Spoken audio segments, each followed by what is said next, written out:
జనమంటే ఆయనకి ఎనలేని ప్రేమ, సేవ ఒకటి ఆయన ముందున్న మార్గం. విశ్వ హిందూ ధర్మ పరిరక్షణ ఆయన కర్తవ్యం. ఆయనే కంబాల శ్రీనివాసరావు గారు. ప్రస్తుతం నాతో పాటు ఉన్నారు ఎవర్ గ్రీన్ ఆర్ట్ డైరెక్టర్, ఎప్పటికీ మర్చిపోలేని ఒక ప్రొడ్యూసర్, సో చంటి అడ్డాల గారు. ఆర్ట్ డైరెక్టర్ గా బాగా పీక్ లో ఉన్న మీరు, అలాంటిది ఒకసారి ఏంటి ప్రొడ్యూసర్ గా టర్న్ అయిపోయారు? ఎన్టీఆర్ అప్పట్లో తాత అని పిలిచేవాడిని. బి గోపాల్తో నీతో సినిమా చేయాలనుకుంటున్నాను. వెంటనే కావులించేసి కాళ్ళకి నమస్కారం పెట్టేసి ముద్దులు పెట్టేసి ఇవన్నీ గిల్లేసి, అప్పుడు కూడా అలానే ఉండేవాళ్ళు. అప్పుడు ఎక్కువ వాళ్ళు, ఇప్పుడు తక్కువ. ఇంకా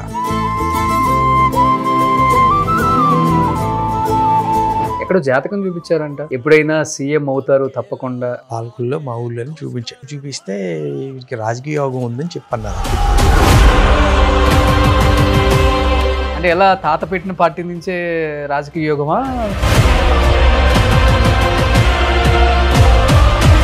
చంద్రబాబు గారు తర్వాత బాగా మాట్లాడుతున్నారు ఇప్పుడు లోకేష్ గారు, ఆయన నెక్స్ట్ సీఎం అవ్వాలి మా నాన్న తర్వాత అని ఏం పెట్టుకొని ఉన్నారు కదా. మళ్ళీ ఈయనకు కూడా యోగం ఉంది అంటే వస్తే అదే పార్టీలో నుంచి రావాల్సిందే. ఇంకా రాజకీయ పరంగా మాట్లాడి ఇప్పుడున్న రాజకీయాలు ఎలా ఉన్నాయి? ఈ పార్టీ వాళ్ళు వస్తేనేమో ఇటుపక్క కార్యకర్తల్ని, లీడర్లని జైలుకి పంపించడం, కొట్టించడం, అటుపక్క వాళ్ళు వస్తే వీళ్ళు కొట్టించడం. పబ్లిక్ రేపు ఎలక్షన్స్ అనగా ఈ రోజు డిసైడ్ అవుతున్నారు ఎవరు చేయాలని.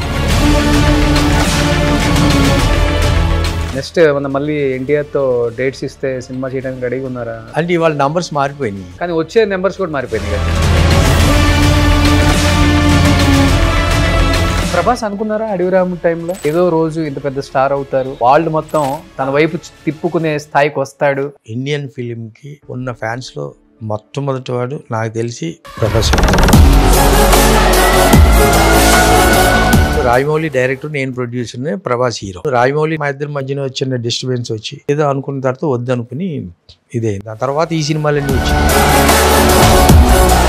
ఒక స్టోరీ పెట్టుకొని చాలా ఇయర్స్ తిరిగారంట కదా సార్ మహేష్ బాబు దగ్గర. ఈడియట్ చేద్దాం అనుకున్న టైంలో ఎన్నిసార్లు చెప్పినా మహేష్ బాబుకి ఎక్కడో కనెక్ట్ అవ్వట్లేదు direct.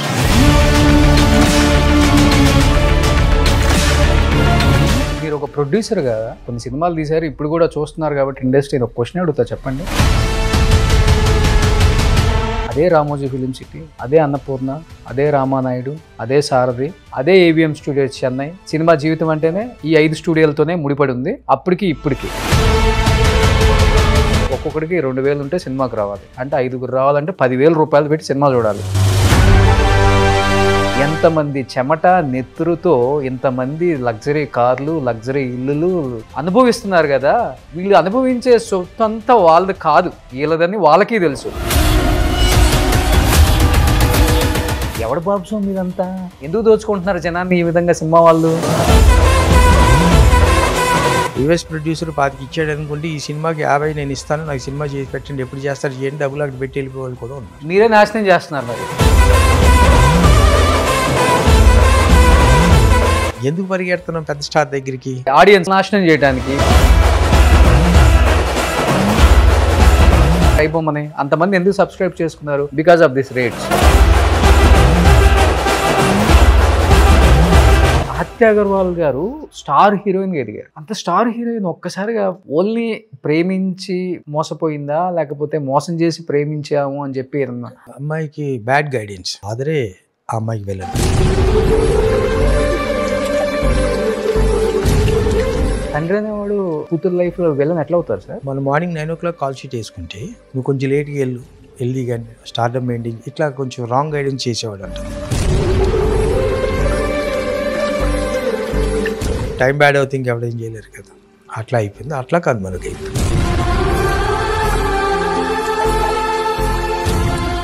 Hi hello, welcome to Suman TV. నేను మీ రోషన్. సో ప్రస్తుతం నాతో పాటు ఉన్నారు ever green art director and ఎప్పటికీ మర్చిపోలేని ఒక ప్రొడ్యూసర్, సో చంటి అడ్డాల గారు. నమస్తే. నమస్తే అండి. మీకు, మీ సుమన్ టీవీ ప్రేక్షకులందరికీ ఎన్నో సంవత్సరాల నుంచి అనుకుంటున్నాం, ఫైనల్గా ఇలా వచ్చింది. కానీ దాదాపు 100కు పైగా సినిమాలు ఆర్ట్ డైరెక్టర్గా చేశారు. 183, 173. అప్పుడులో ఆర్ట్ డైరెక్టర్ చంటి అడ్డాలంటే సెన్సేషనల్. అప్పుడు కొన్ని మంచి ఇట్లు తగిలినాయి. గ్యాంగ్ లీడర్ చిరంజీవి గారు లాంటి సినిమా, వెంకటేష్తో ప్రేమించుకున్నారా కానీ, చంటి కానీ, అట్లాంటివి కొన్ని చాలా సినిమాలు ఆయనతో చేయటం. ఓకే. సో బాలకృష్ణతో కానీ, నాగార్జునతో కూడా ఇవన్నీ అప్పుడు బాగా పెద్ద సినిమాలు, తర్వాత చిన్న సినిమాలు చాలా ఇవన్నీ ఉంటాయి. చిరంజీవి గారితో హిందీ సినిమాలు 2 కూడా నేను డైరెక్టర్ అవటం. ఓకే. కానీ ఇంత టెక్నాలజీ వచ్చిన తర్వాత ఆర్ట్ క్రియేషన్ చేయడం పెద్ద గొప్ప ఏం కాదు, కానీ ఆ రోజుల్లో ఆర్ట్ని అసలుకి చాలా కష్టపడి చేయాల్సి వస్తుంది. అప్పుడు ఆ రోజుల్లో న్యాచురల్గా ఉండాలి. అప్పుడు మీకు ఆ రోజుల్లో అంటే ఏ సెట్ వేసినా ఆ డైరెక్టర్ మైండ్లోంచే వచ్చేది క్రియేషన్. ఇవాళ మనకి ఫోన్ తీస్తే మనకి ఏ టైప్ కావాలనేది ఒక చిన్నది, మన బటన్ నొక్కటం రాకపోయినా, చదవటం రాకపోయినా, మాట్లాడటం వచ్చు కదా, నాకు పలానా కావాలంటే అది వచ్చేస్తుంది. అవును. సో దాని రిఫరెన్స్ తీసుకుని మనం ఎలా కావాలంటే అట్లాగా మాడిఫై చేసి చిన్న కాన్సెప్ట్ దొరికితే చాలు. ఓకే. ఆ డైరెక్టర్కి దాన్ని మనం హైదరాబాద్ అంతా చుట్టేయచ్చు. ఓకే. ఆ చిన్న కాన్సెప్ట్ అది దొరకటమే కష్టం. దాన్ని క్యాచ్ చేయగలిగితేనే. అప్పుడంతా ఏంటి, మనకి రిఫరెన్స్లు అన్ని పుస్తకాలే, ఎక్కువ పుస్తకాలు ఉండేవి. అవి కొని దాంట్లో ఏదైనా కాన్సెప్ట్ దొరికితే చూసి చేసేవాళ్ళు. ఇవాళ చాలా ఈజీ ఇదైపోయింది. అవును. ప్లస్ అప్పుడేంటంటే మీకు సెట్లు అంటే ఎంత సెట్ అయినా సరే వేయాల్సిందే. ఇప్పుడు అక్కర్లా, ఈ రూమ్లో సినిమా తీసేయచ్చు మొత్తం. అవును. ఇప్పుడు అన్నీ ఈ సీజీ తర్వాత నెక్స్ట్ జనరేషన్ ఏఐ కూడా వచ్చేసింది కదా మీకు. వచ్చేటప్పటికల్లి యూ కెన్ క్రియేట్ వండర్స్. అంతే. సో అప్పుడంతా ప్రతిదీ కూడా బై హ్యాండ్ వర్కర్ని పెట్టి చేయాల్సిందేగా. ఇవాళ ఈజీ అయిపోయింది. అప్పుడు గ్రీన్ మ్యాట్లు, గ్రాఫిక్స్లు అన్నీ వచ్చేసినాయి. అప్పుడు సాంగ్కి సెట్ వేయాలనుకుంటే సాంగ్ 1కి 10 సార్లు విని విని విని ఏం వేయాలని పేపర్ మీద గీసి గీసి గీసి నైట్ అంతా హోంవర్క్ చేసుకుని తర్వాత తీసుకెళ్ళి స్కెచెస్ అన్నీ డైరెక్ట్గా చూపించి, ఈ రోజు చూపించి, ఇది ఈ సెట్ ఎలా వేద్దాం, ఈ కలర్ కాంబినేషన్ ఇదని కెమెరామెన్స్తో డిస్కస్ చేసి, తర్వాత డ్యాన్స్ మాస్టర్ని పిలిపించి మళ్ళీ తనకి ప్రాప్స్ ఏం కావాలో ఇవన్నీ చేసి డిస్కస్ చేసి ఇవి చేసేవాళ్ళు. ఇవాళ సాంగ్ సెట్ చేయాలంటే ఒక డైరెక్టర్కి ఏం కావాలంటే అతని మైండ్లో మనకి ఎక్స్ప్రెస్ చేస్తే మనం ఒక చిన్న పార్ట్ క్రియేట్ చేస్తే చాలు, మిగతాదంతా మనం సీజీలో చేసేసుకోవచ్చు. అవును.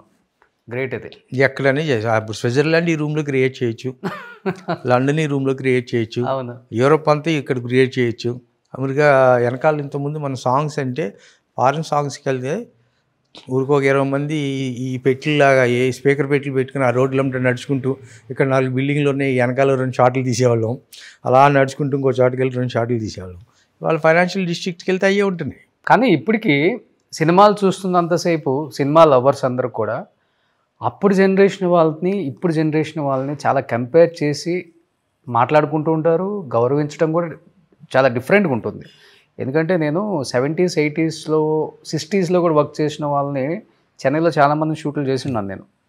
ఆ గౌరవం వేరు, వాళ్ళు పెట్టే కామెంట్కి కూడా ఒక వాల్యూ ఉంటుంది అప్పుడున్న టెక్నీషియన్స్కి. ఇప్పుడు ఇచ్చే టెక్నీషియన్స్కి ఇచ్చే ఆ వాల్యూ, ఆ కామెంట్ అంతా కూడా డిఫరెంట్. కానీ చాలు కదా ఒక లైఫ్లో మనిషి ఏం అచీవ్ అయ్యారు అంటే చెప్పుకోవచ్చు. అలాంటి గొప్ప గొప్ప సినిమాలకి నేను ఆర్ట్ డైరెక్ట్ చేశాను, ఇలాంటి గొప్ప గొప్ప సినిమాలు నేను ప్రొడ్యూస్ చేశాను. ఇప్పుడు చెప్పుకునే పాన్ ఇండియా స్టార్లు, పాన్ వరల్డ్ స్టార్లని నేను కూడా ప్రొడ్యూస్ చేశాను. ఆ రోజుల్లోనే ది బెస్ట్ మూవీస్ ఇచ్చానని చెప్పుకునే అంత చరిత్ర ఉంది కదా మీకు. అంటే ఇప్పుడు దీంట్లో ఒకటి ఉందండి, కొత్త నీరు వస్తే పాత నీరు ఎలాగ ముందుకు కొట్టుకెళ్ళిపోవాల్సిందే కదా. అంతే. అట్లాగే జనరేషన్ మారే కొలిది కొత్త జనరేషన్ వస్తే వాళ్ళకి ఇప్పుడు ఇప్పుడు నా జనరేషన్ ఉంది, నా జనరేషన్లో రామారావుది కానీ నాగేశ్వరరావు కానీ ఆ రోజుల్లో ఈ జానపద సినిమాలు కానీ హిస్టారికల్ సినిమాలు కానీ ఇవన్నీ వచ్చినాయి అనుకోండి, ఆ డైరెక్టర్కి ఎక్కువ పని ఉండేది. అవును. వాల్యూ ఎక్కువ ఉండేది. ఎందుకంటే వాళ్ళు గెటప్లు కూడా ఆ డైరెక్టర్కి ఇవ్వాలి. ఇప్పుడు రాముడు అంటే ఎలా ఉండాలి, కృష్ణుడు అంటే ఎలా ఉండాలి, దుర్యోధనుడు అంటే ఎలా ఉండాలి, గెటప్స్ అన్నీ కూడా అతను ఆర్టిస్ట్ చేసే ఫేస్ని పెట్టి గీసి వాళ్ళకి ఇవ్వాలి. అవును. హెయిర్ స్టైల్ ఎలా ఉండాలి, కాస్ట్యూమ్స్ ఎలా ఉండాలి అని అప్పుడు ఆ డైరెక్టర్ పని ఉండేది. ఇవాళ అట్లా కాదు, రిఫరెన్స్లు ఏమైనా దొరుకుతాయి. ఒకటి అప్పుడు జనరేషన్ సినిమాలు మనం ఒక ఆర్టిస్ట్ పరంగా ఒక కథ అద్భుతమైన ఒక కంటెంట్ పరంగా చూసేవాళ్ళం. ఇవాళ జనరేషన్స్కి మన ఆ సినిమాలు చూస్తుంటే ఇప్పుడు నేనే ఉన్నా ఈవినింగ్ నైట్ కొన్ని బ్లాక్ అండ్ వైట్ సినిమాలు వస్తాయి, అందులో కొన్ని సాంగ్స్ మంచిగా ఉంటాయి, వినడానికి హాయిగా ఉంటుంది. అఫ్కోర్స్ మా జనరేషన్కి సార్ నైట్ టైం ఇలా కూర్చుని ఎడిటింగ్ చేస్తూ టీవీ పెట్టుకుని వేస్తే పిల్లలు చూస్తూ ఉంటారు, ఓహో ఈయన అంటే బ్లాక్ అండ్ వైట్కి వెళ్ళినట్టు ఉన్నారని టక్మని బయటికి వెళ్ళిపోతున్నారు. అంటే ఇంట్రెస్ట్ చూపించట్లేదు. అవును. అంటే జనరేషన్ గ్యాప్. అవును. వాళ్ళ జనరేషన్లో వాళ్ళకి అది కావాలి, మా జనరేషన్లో మనం అది చూసినాం. అదృష్టం కొలిది మనకి ఏంటంటే అప్పటి నుంచి ఇప్పుడు దాకా ట్రావెల్ అవుతూ ఉండబట్టి ఏది క్రికెట్ మ్యాచ్ చేస్తే టీవీ రేడియోని ఇటు నుంచి అటు నుంచి ఇటు మొత్తం అన్ని చోట్ల తిప్పేసేవాళ్ళం ఆ సౌండ్ కోసం కరెక్ట్గా రాకపోతే. ఇవాళ అది కాదు కదా. వీడు డ్రైవింగ్ చేసుకుంటూ వెళ్ళేటప్పుడు కూడా చేతిలో ఫోన్ లేకుండా ఎవడు వెళ్తున్నాడు? మీరు చూడండి, రోడ్డు మీద వెళ్ళేటప్పుడు 100 మందిని చూస్తే 98 మంది చేతిలో ఫోన్ ఇలా ఉంటుంది. అవును. మీరు బస్ స్టాండ్లో చూడండి, ఎయిర్పోర్ట్లో చూడండి, రైల్వే స్టేషన్లో చూడండి, మాల్స్కి వెళ్ళండి, పిల్లలకు కూడా ఇది లేకుండా భోజనం పెట్టట్లేదు 50%. ఆడేం తింటున్నాడు కూడా తెలియట్లేదు ఆడికి. ఇది చూస్తున్నది సరిపోతుంది. అంత జనరేషన్ అంత వచ్చేసింది. ఓకే, అంత మారిపోయింది. ఆర్ట్ డైరెక్టర్గా బాగా పీక్లో ఉన్న మీరు అంటే ఇప్పుడు వరకు చేసుకుంటూ వెళ్ళిపోతే కూడా ఇప్పుడున్న మూవీస్కి కూడా ఏమాత్రం తీసిపోలేని టాలెంట్ మీది, అంత గొప్పగా చేయగలరు ఆర్ట్ డైరెక్షన్. ఇప్పుడు అలాంటిది ఒకసారి ఏంటి ప్రొడ్యూసర్గా టర్న్ అయిపోయారు? అది డబ్బు బాగా సంపాదించేసి ఏం చేయాలో అర్థం కాక సినిమాలు ప్రొడ్యూస్ చేద్దామని ఆలోచన. అప్పుడు ఎంత డబ్బులు ఎక్కడ ఇచ్చేవారండి ఆర్ట్ డైరెక్టర్కి? అతి కష్టం మీద నాకు హైయెస్ట్ ఆ రోజుల్లో 3 లక్షలు ఇచ్చారు ఒక సినిమా మొత్తం ఆర్ట్ డైరెక్టర్కి. ఇప్పుడు ఎక్కడ ఇస్తున్నారు? ఇప్పుడు కోట్లలో ఉంది. ₹1,00,00,000 దాకా తీసుకుంటున్నారు. 1.5 2 కోట్లు కూడా తీసుకుంటున్నారు ఆర్ట్ డైరెక్టర్.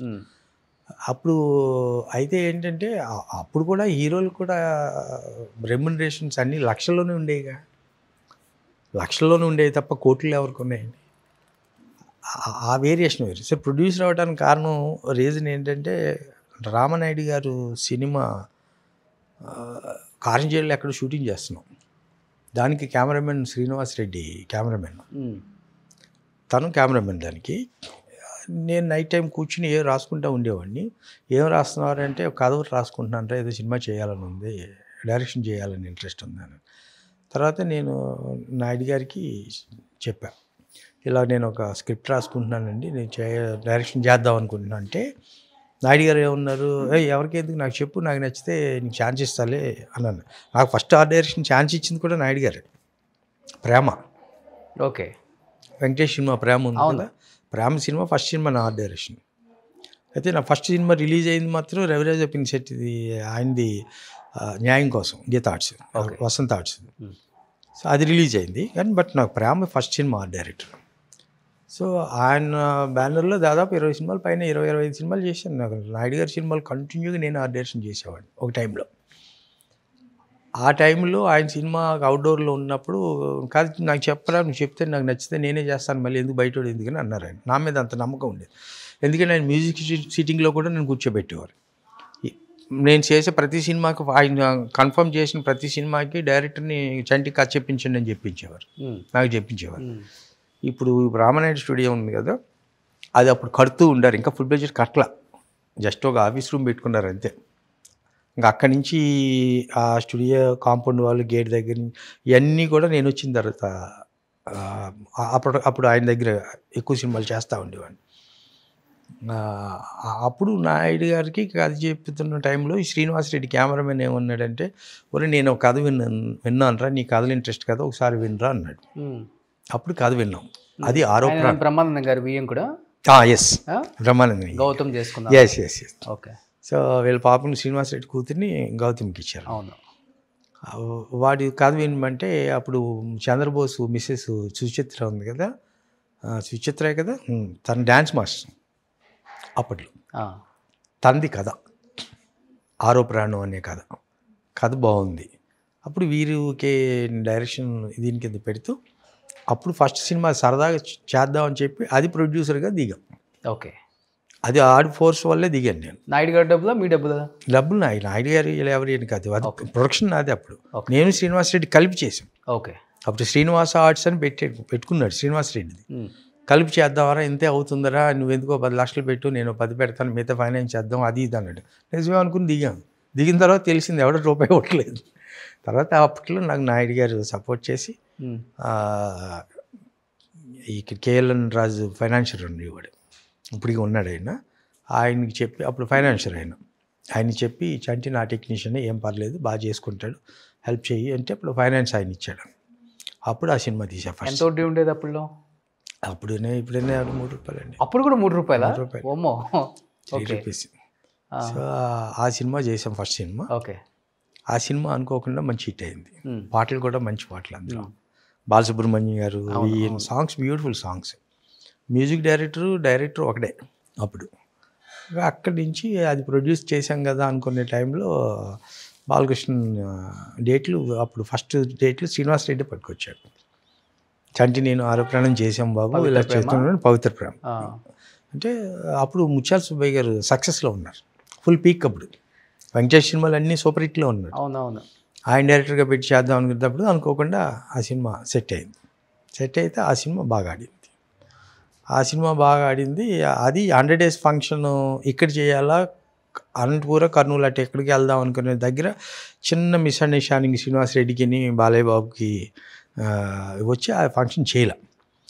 తర్వాత నేను బాలయ్య దగ్గరికి వెళ్ళి, బాబు ఏంటి ఇది ఫంక్షన్ చేయలేదు కదా, అది ఇంకో కథ ఉంది, మరి ఏం చేద్దామా అని అంటే, చేద్దాం దాన్ని ఉంది. అప్పుడు బాలయ్య బాబుకి పవిత్ర ప్రేమకు ముందు 7-8 సినిమాలు సరిగా పే చేయాలి వరుసగా, అతనికి ఇది లేదు. పవిత్ర ప్రేమ మంచి పేరు వచ్చింది. ఓకే. అయితే చేసుకుంటారు సినిమా అన్నాడు. సరే బాబు అని చెప్పి, నా దగ్గర కథ ఉంది బాబు, నేనే చెప్తాను అన్నాను. చెప్పు అన్నాడు. నేనే చెప్పేసి అలా కూర్చొని అనుకోకుండా కథ చెప్పాను. కృష్ణబాబు, అదే కృష్ణబాబు, అది నాదే కదా. నాదేగా. చెప్పిన తర్వాత బాగుంది చేసేస్తున్నావు అన్నాడు. షాక్ అయిపోయినప్పుడు. సో మళ్ళీ అదే కృష్ణబాబు మన ఈయన పెట్టి, ఎవరిని, ముత్యాల సుబ్బయ్య గారిని పెట్టి ఆ సినిమా చేసాం. ఓకే. మా ముందు సినిమా ఏం తెలుసు అంటే, మా ముందు సినిమా సమరసింహారెడ్డి. సో దాని తర్వాత ఆబ్వియస్లీ ఈ సినిమా మాకు బిజినెస్ పరంగా కంఫర్టబుల్ స్టేజ్, ఇబ్బంది లేకుండా కంఫర్టబుల్ అయింది. బట్ యావరేజ్ అయింది సినిమా. అది అవును, పెద్దగా అనుకున్నట్టు అది ఏమైపోయింది. ఇప్పుడు నా ఓహోకి వచ్చిన కథని మళ్ళీ ఆయన ఏం చేశాడు, ఇంకో రైటర్ని పెట్టుకున్నాడు. అతను ఏం చేశాడు, అతని మైండ్ సెట్కి మొత్తం దీన్ని కొంచెం మార్పులు.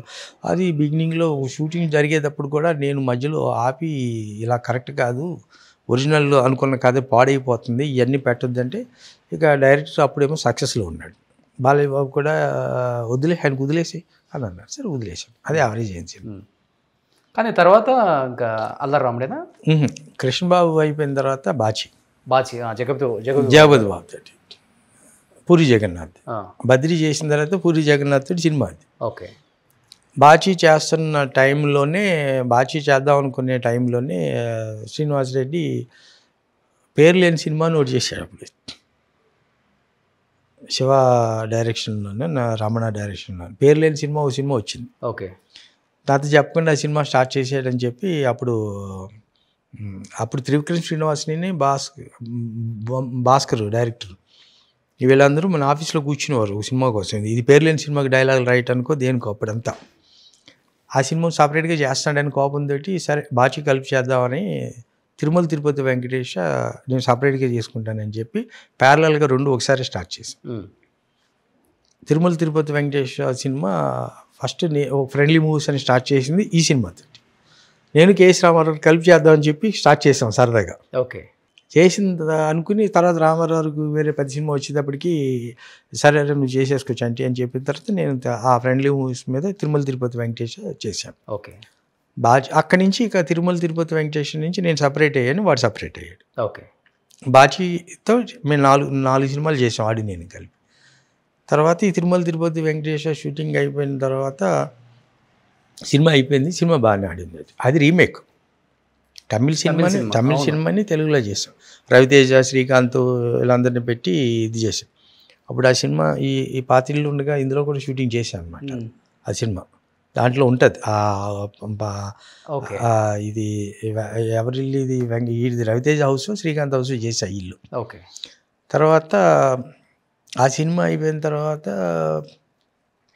ఇంకో సినిమా ఇదే ఇంట్లో మంది స్టూడెంట్ నెంబర్ 1 షూటింగ్ చేశారు. ఇది ఓకే. 2 రోజులు షూటింగ్ చేశారు. ఎన్టీఆర్ సినిమా చేస్తుంటే నేను పైన బెడ్రూమ్లోంచి అప్పుడు అయ్యప్ప మాల వేసుకుని ఉన్నా. అటు వచ్చి చూస్తుంటే కింద సీన్ చేస్తున్నారు, చూశాను. ఎన్టీఆర్ షార్ట్గా ఉన్నాడు. పైన చూసి ఎన్టీఆర్ హరికృష్ణ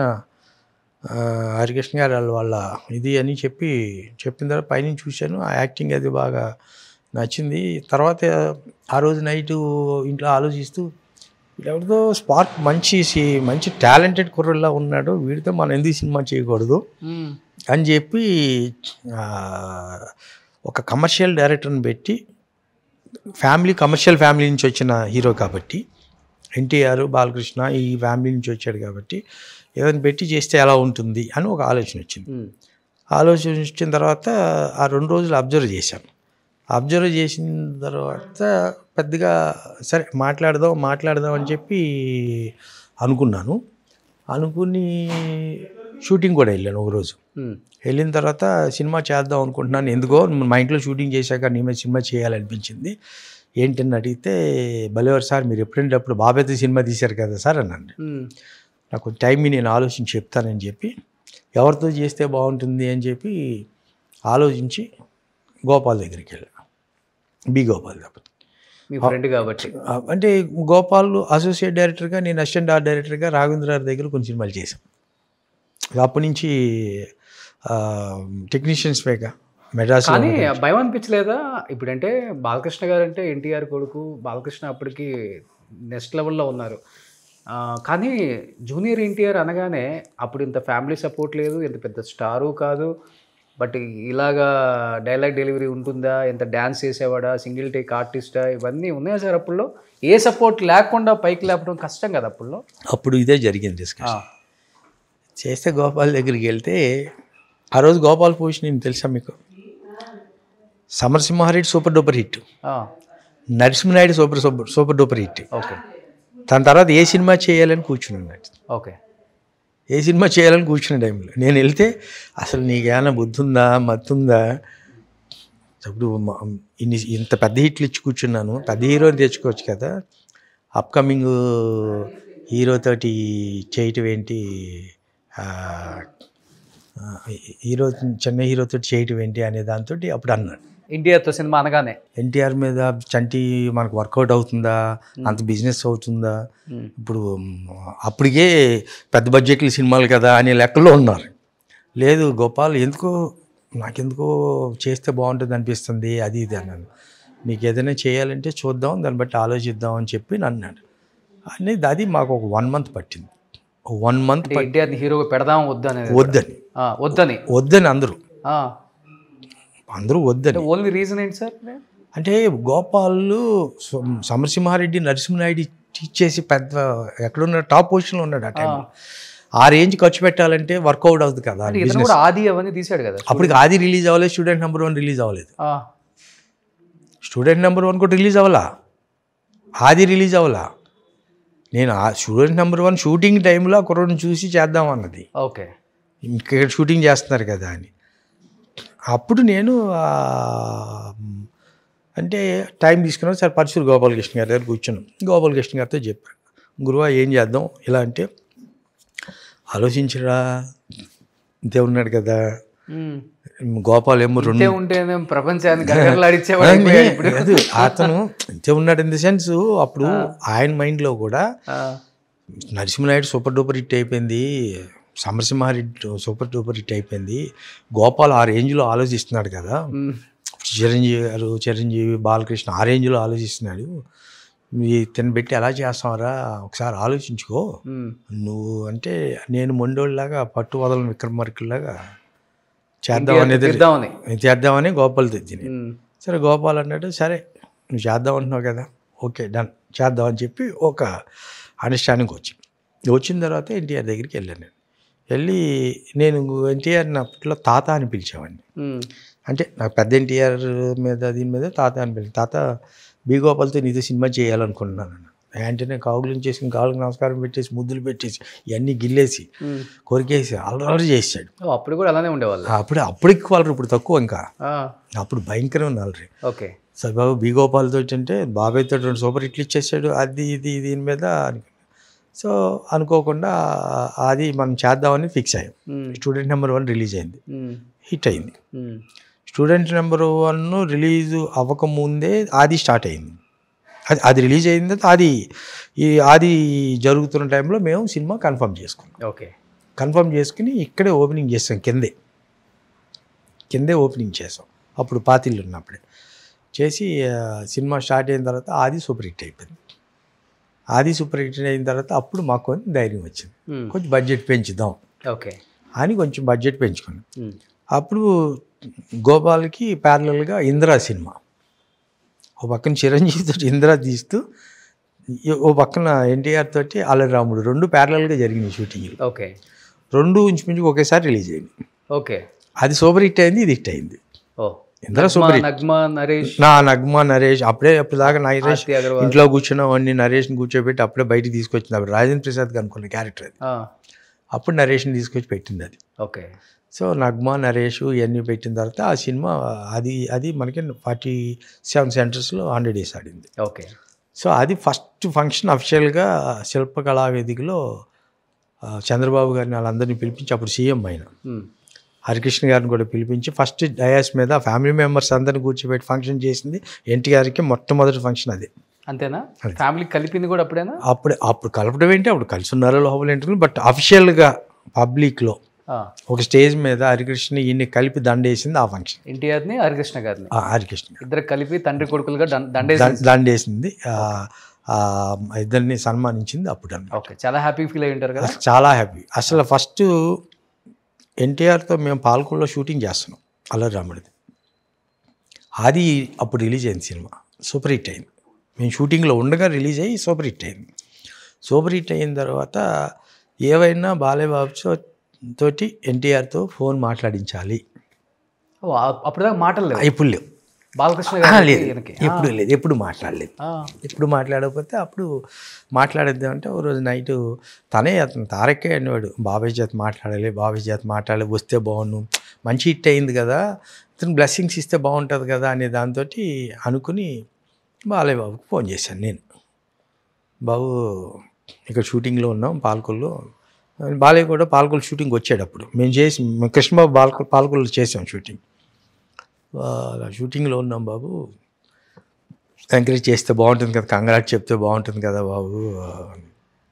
ఉన్నాడా అక్కడ అన్నాడు, ఇక్కడ ఉన్నాడు బాబు, ఈ అడుగు ఫోన్ అన్నాడు. వెంటనే సరే ఫోన్ ఇస్తే కంగ్రాట్స్ అది ఇది అంటే ఇక 2 నిమిషాలు మాట్లాడుకున్న తర్వాత అయిపోయాక ఈ తారక ఏడుపు అనమాట, ఒళ్ళో పడుకుని ఏడ్చేసి నాకు కూడా కళ్ళంటి నీళ్ళు అంటే ఒక చిన్నపిల్లలాగా, ఇది గోపాల్ కూడా ముగ్గురు కూర్చుని ఏంటో అసలు ఏదో ఫ్యామిలీ మెంబర్స్ లాగా. తర్వాత నుంచి ఇంకా అతను కూడా హ్యాపీగా ఫీల్ అయ్యి ఇంకా అక్కడి నుంచి ఇంకా వాళ్ళ ఫ్యామిలీ. తర్వాత మా సినిమా ఆడటం, 100 days ఫంక్షన్గా అందరినీ పిలవటం, స్టేజ్ మీద అందరినీ ఒక ఇది చేయటం, ఇదంతా ఇదప్పటికి బాగా అది. కానీ ఫ్యామిలీ అంతా ఒకటిగా కలిసి ఉంది చాలా రోజుల వరకు. హరికృష్ణ గారు చనిపోయిన తర్వాత ఒక ఫంక్షన్కి ఏదో అటెండ్ అయ్యారు, మీ ఫ్యామిలీకి నేనున్నాను, నాన్న పొజిషన్లో నేనున్నాను అని చెప్పేసి. ఇటు పక్క కళ్యాణ్ రామ్, ఇటు పక్క ఎన్టీఆర్, మిడిల్లో బాలకృష్ణ గారు, ఆ కథానాయకుడు మహానాయకుడు సినిమా టైంలో. ఆ తర్వాత నుంచి బాలకృష్ణ గారు అంటే ఎన్టీఆర్ అండ్ కళ్యాణ్ రామ్ ఎంత దగ్గర అవుదామని చూస్తున్నా కానీ ఫంక్షన్స్లో కనపడుతూనే ఉంటుంది కదా, ఫ్యాన్స్ కామెంట్స్ కానీ లేకపోతే మనం చూస్తున్నప్పుడు కూడా అనిపిస్తుంటుంది. ఎంత దగ్గర అవుదామని ట్రై చేస్తున్నా కానీ ఫ్యామిలీ అవాయిడ్ చేస్తున్న ఫీలింగ్ అయితే కనపడుతుంది అని కొంతమంది వ్యక్తపరుస్తున్నారు. ఎందుకు మళ్ళీ అంత గ్యాప్ క్రియేట్ అయ్యింది అంటే వాళ్ళ ఇంటర్నల్ మ్యాటర్స్ కదండి. ఈ మధ్య నాకు అంత కంటిన్యూగా ఎన్టీఆర్ని కలవటం జరగట్లా ఈ మధ్యకాలంలో. నాకు తెలిసి ఈ 7-8 ఏళ్ళ నుంచి తారక్ నేను ఎక్కడో ఒక ఫంక్షన్లో కలవటం తప్ప ఇక అక్కడ మనం కలిసింది లేదు. సో అందువల్ల వాళ్ళు ఇంటర్నల్గా వాళ్ళ ఫ్యామిలీ మెంబర్స్కి ఏంటి అనేది ఏ రోజు మళ్ళీ మా అబ్బాయి కలుస్తున్నాడు. వాళ్ళు ఎక్కడో ఫ్రెండ్స్ అందరూ కలిసి ఎక్కడో ఫ్రెండ్ ఇంట్లో అప్పుడప్పుడు 10 రోజులకు ఒకసారి 15 రోజులకు ఒకసారి షూటింగ్ లేనప్పుడు వాళ్ళందరూ నైట్ కూర్చుంటారు, వీళ్ళంతాను సరదాగా కలుస్తాడు తప్ప మనకి ఇంటర్నల్ మ్యాటర్ మనకి సంబంధం లేదు, మనకు తెలియదు కూడా. దాని గురించి మాట్లాడలేదు ఎప్పుడు. తర్వాత మరి మాట్లాడేద్దాం ఫోన్లో అయినా లేకపోతే కలుపుదామని ఎందుకు, వాళ్ళంతా ఒకటి అయిపోయిన తర్వాత మనకి ఎందుకండి ఇంకా వాళ్ళ ఫ్యామిలీ మెంబర్స్. అప్పుడు వేరు, బిగినింగ్ డేస్లో వేరు, తర్వాత అతను స్టార్ అయిన తర్వాత అందరూ బాగానే ఉన్నారు కదా, బాగున్నప్పుడు మనకెందుకు, మనం బచ్చాగాళ్ళం ఇప్పుడు. అప్పుడు స్టేజ్ వేరు, తర్వాత స్టేజ్ వేరు. ఓకే. సో అందువల్ల ఇంకా వాళ్ళు మనం ఏదో పొడి చేద్దాం, మనం ఏదో చేసేద్దాం అంటానికి ఇప్పుడు అంతే కదా. ఇవాళ అతనికంటూ ఒక స్ట్రేచర్, అతనికంటూ ఒక బ్రాండ్ వచ్చేసింది కదా. అఫ్కోర్స్ ఇంకొచ్చినప్పుడు మిగతా వాళ్ళతో పనే ఉంటుంది, వాళ్ళ ఫ్యామిలీ మెంబర్లు మనం ఎవరు. ఇప్పుడు ఫోన్లో కూడా మాట్లాడతా? లేదు అస్సలు లేదు. ఎన్ని ఇయర్స్ అయింది మాట్లాడేంటి? నేను తనతో మాట్లాడి నాకు తెలిసి 10 years, more than 10 years. More than 10 years. కొంచెం పెద్ద స్టార్ అయిన తర్వాత లేదు. నేను అలా వెళ్ళలేదు, దూరం అయిపోయింది. నేను వెళ్ళి కలవటం కానీ ఇది కానీ లేదు అసలు. కలవటం కానీ బర్త్డేలకు విష్ చేయటం కానీ మీ బర్త్డేకి విష్ చేయడం అయ్యే లేదు. ఓకే. అంత అంత స్ట్రాంగ్గా అంత ఎమోషనల్గా ట్రావెల్ అయినారు కదా ఒక ఫ్యామిలీ లాగా. అంటే ఇప్పుడు తన పాత ఫ్రెండ్స్ కూడా ఎవరిని మర్చిపోలేదు, రాజీవ్ కనకాల, రాఘవ, ఇప్పుడు రఘుని. అతనిది మేము ఎక్కడ వైజాగ్ దగ్గర విజయనగరం దగ్గర షూటింగ్ చేసాం ఎన్టీఆర్ తోటి. ఆ షూటింగ్ టైంలో అక్కడ అతను బర్త్డే జరిగింది ఓ రోజు. ఆ రోజు షూటింగ్లో ఉండగా బర్త్డే జరిగితే మొత్తం ఎంటైర్ యూనిట్ అందరికీ బట్టలు తెప్పించి అతని చేతుల మీదుగా అందరికీ ఇప్పించే యూనిట్కి అందరికీ అతని బర్త్డే పార్టీ కింద. ఓకే. ఎన్ని కోట్లు పెట్టి తీసారు సార్ అల్లరి రాముడు? అరౌండ్ 7 crores ఎంత. 7 crores అప్పుడు. 7 crores ఎంత కలెక్ట్ చేసి ఉంటుంది అప్పుడు? నాకు అది ప్రాఫిటబుల్ ప్రాజెక్ట్. ఆనెస్ట్గా నాకు హిట్ అయింది కాబట్టి సినిమా. ఎంత ఇచ్చారు రెమ్యునరేషన్ ఎన్టీఆర్కి? 25 lakhs.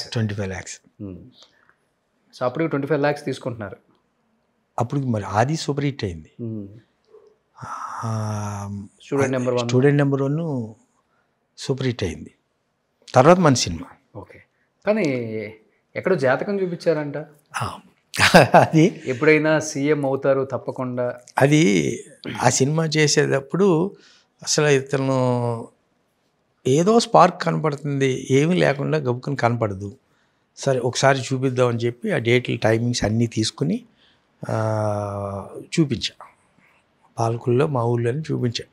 ఇతనితో మనం సినిమా చేయించా, ఇతనితో చేస్తే మన భవిష్యత్తు ఎలా ఉంటుందో అతని భవిష్యత్తు ఏంటి అనే పరిస్థితుల్లో చూపించాను. ఓకే. అప్పుడు కొంచెం ఎక్కువ నమ్మేవాడిని. అంటే బాలయ్య బాబుతో 2 సినిమాలు చేసి ఉన్నాను కదా, అన్ని టైం చూసి పెట్టేవాడు బాలయ్య బాబుది. సో దాని మీద చూపిస్తే వీరికి రాజకీయ యోగం ఉందని చెప్పన్నారు అప్పట్లో. ఏ సంవత్సరం చెప్పలేదు, ఏ సంవత్సరం అనేది కాదు, రాజకీయ యోగం ఉంది, వీటికి మంచి స్టార్స్ బాగున్నాయి, ధైర్యంగా చేయండి సినిమా అని చెప్పారు. ఓకే. సో అది మైండ్లో ఉండిపోయింది నాకు. కానీ ఎప్పటికైనా సీఎం అవుతారని చెప్పారా? ఉంది. రాజకీయ యోగం అంటే అదే కదా. ఓకే. రాజకీయ యోగం అంటే అయితే సీఎం అవ్వాలి తప్ప ఎమ్మెల్యేగా ఉండి ఉపయోగం ఉంటుంది, అవసరం లేదు కదా అతనికి. అవును. సో ఆ యోగం ఉంది. మరి అది ఇప్పుడైతే యోగంలోనే ఉన్నాడు. మీకు తెలుసు ఏ సంవత్సరంలో అవుతారని గురువు సంవత్సరం ఏం చెప్పలేదు, ఏ సంవత్సరం అనేది కాదు, ఇతనికి రాజకీయ యోగం ఉంది అన్నాడు. ఇప్పుడు సినిమాలో మరి సూపర్ స్టార్ అయిపోయాడుగా, నేషనల్ వైడ్ స్టార్ అయిపోయాడుగా. అంటే ఎలా తాత పెట్టిన పార్టీ నుంచే రాజకీయ యోగం? అది అసలు మనకు తెలియదు. మనం మామూలుగా మామూలు పంపించాడు. సినిమా ఇండస్ట్రీలో ఇతను సక్సెస్ అవుతాడా లేదా, స్టార్డమ్ ఉందా ఇతనికి, మన సినిమా చేయొచ్చా అనే దాని మీద ఊరికే ఓ ముహూర్తం పెట్టండి, ఏ రోజు మంచిదో సినిమా చేయబోతున్నాను అన్నా. ఆ ముహూర్తం పెట్టిన రోజుని ఇతనికి రాజకీయ యోగం కూడా ఉందండి అని చెప్పారనమాట. ఓకే. ఉందనుకున్నాను. చంద్రబాబు గారు తర్వాత బాగా మాట్లాడుతున్నారు ఇప్పుడే లోకేష్ గారు, ఆయన నెక్స్ట్ సీఎం అవ్వాలి మా నాన్న తర్వాత అని ఏం పెట్టుకొని ఉన్నారు కదా, మళ్ళీ ఈయనకు కూడా యోగం ఉంది అంటే వస్తే అదే పార్టీలో నుంచి రావాల్సిందే. ఇంకా కాదు, రాజకీయ పరంగా మాట్లాడటానిక నాకు ఆ ఫీల్డ్ తెలియదు. ఫస్ట్ ఆఫ్ ఆల్ ఆ ఫీల్డ్లో ఒకసారి రాజకీయంగా తిరిగాను, మళ్ళీ రాజకీయంగా మనకు అసలు అది మనకు కాదు, మన మెంటాలిటీగా సెట్ అవ్వదు, మన ఎవరితోటి ఇది కరెక్ట్ కాదు. చిరంజీవి గారు ఎలక్షన్లో నిలబడినప్పుడు పాలకొల్లు కాన్స్టిట్యున్సీలో ఎమ్మెల్యేగా నిలబడ్డారు. ఆయన డోర్ టు డోర్ క్యాంపెయిన్ అంతా నేనే చేశాను పాలకొల్లు నిలబడినప్పుడు. ఆ టైంలో చూసా రాజకీయం అంటే ఏంటి అనేది, ఇది మనకి సెట్ అవ్వదు. సో అలాంటప్పుడు దాంట్లోకి వెళ్ళటం కూడా నాలెడ్జ్ కూడా నాకు లేదు. అప్పుడంటే ఇది ఏదో అతనిది జాతకం చూపించాం, దాంట్లో ఒక లైన్ రాశారు. దాందేముంది లేదు సార్, రాజకీయాలు ఒక్క క్షణంలోనే మారిపోతాయి. ఇవాళ ఏమైపోయినాయి రాజకీయాలు, ఇప్పుడున్న రాజకీయాలు ఎలా ఉన్నాయి, అసలు ఈ పార్టీ వాళ్ళు వస్తేనేమో ఇటుపక్క కార్యకర్తల్ని లీడర్లని జైలుకి పంపించడం, కొట్టించడం, అటుపక్క వాళ్ళు వస్తే వీళ్ళు కొట్టించడం. పబ్లిక్ రేపు ఎలక్షన్స్ అనగా ఈరోజు డిసైడ్ అవుతున్నారు ఎవరు చేయాలనేది. మిగతా 5 సంవత్సరాలు ఎవరుంటే వాళ్ళ మీదే ఉంటున్నారు. ఒకరిని తప్పు పట్టడానికి లేకుండా పోయింది. అన్ని రకాలుగా డివైడ్ చేసేస్తున్నారు ఇప్పుడు, అన్నీ కమ్యూనల్గా, మతపరంగా, క్యాస్ట్ వైజ్ కానీ ఇంకోటి కానీ అన్నీ ఇది చేస్తున్నారు. ఉందా మీకు ఆ కోరిక ఆయన సీఎంగా చూడాలి అని? నాకు బాగా ఇష్టం కదా మీకు. ఎంత ఇష్టమైనా నాకు పర్టికులర్గా అతను చూడాలి ఇతను చూడాలని ఏమీ లేదు. ఎవరు మనకు బాగా పనిచేసేవాడు ఉన్నాడు వాడికి సల్యూట్ కొట్టడం బెటర్. అది ఎవరనే ఎవరు అనిపించారు ఇప్పుడు బాగా పనిచేసే వాళ్ళు మీకు? ఉన్నవాళ్ళు నా మనసులో ఎవడుంటే బాగా పనిచేస్తారని చెప్పుకుంటూ ఉంటాం మేము అందరం కూర్చున్నప్పుడు. నెక్స్ట్ మనం మళ్ళీ ఎన్టీఆర్తో డేట్స్ ఇస్తే సినిమా చేయడానికి రెడీగా ఉన్నారా? అంటే ఇవాళ నంబర్స్ మారిపోయినాయి. ఇంత ముందులాగా వచ్చే నెంబర్స్ కూడా మారిపోయినాయి కదా. మొత్తం వచ్చే నెంబర్స్ కూడా మారిపోయినాయి, కానీ తేడా వస్తే మళ్ళీ అడ్రస్ ఉంటారు. ఇవాళ ఒక ప్రొడ్యూసర్తో ఎవరు సినిమా చేయలేకపోతున్నారు, 2-3 కలిస్తే తప్ప చేయలేని పరిస్థితికి వచ్చారు. అవును, ఈ రోజున్న పరిస్థితి అలాగుంది.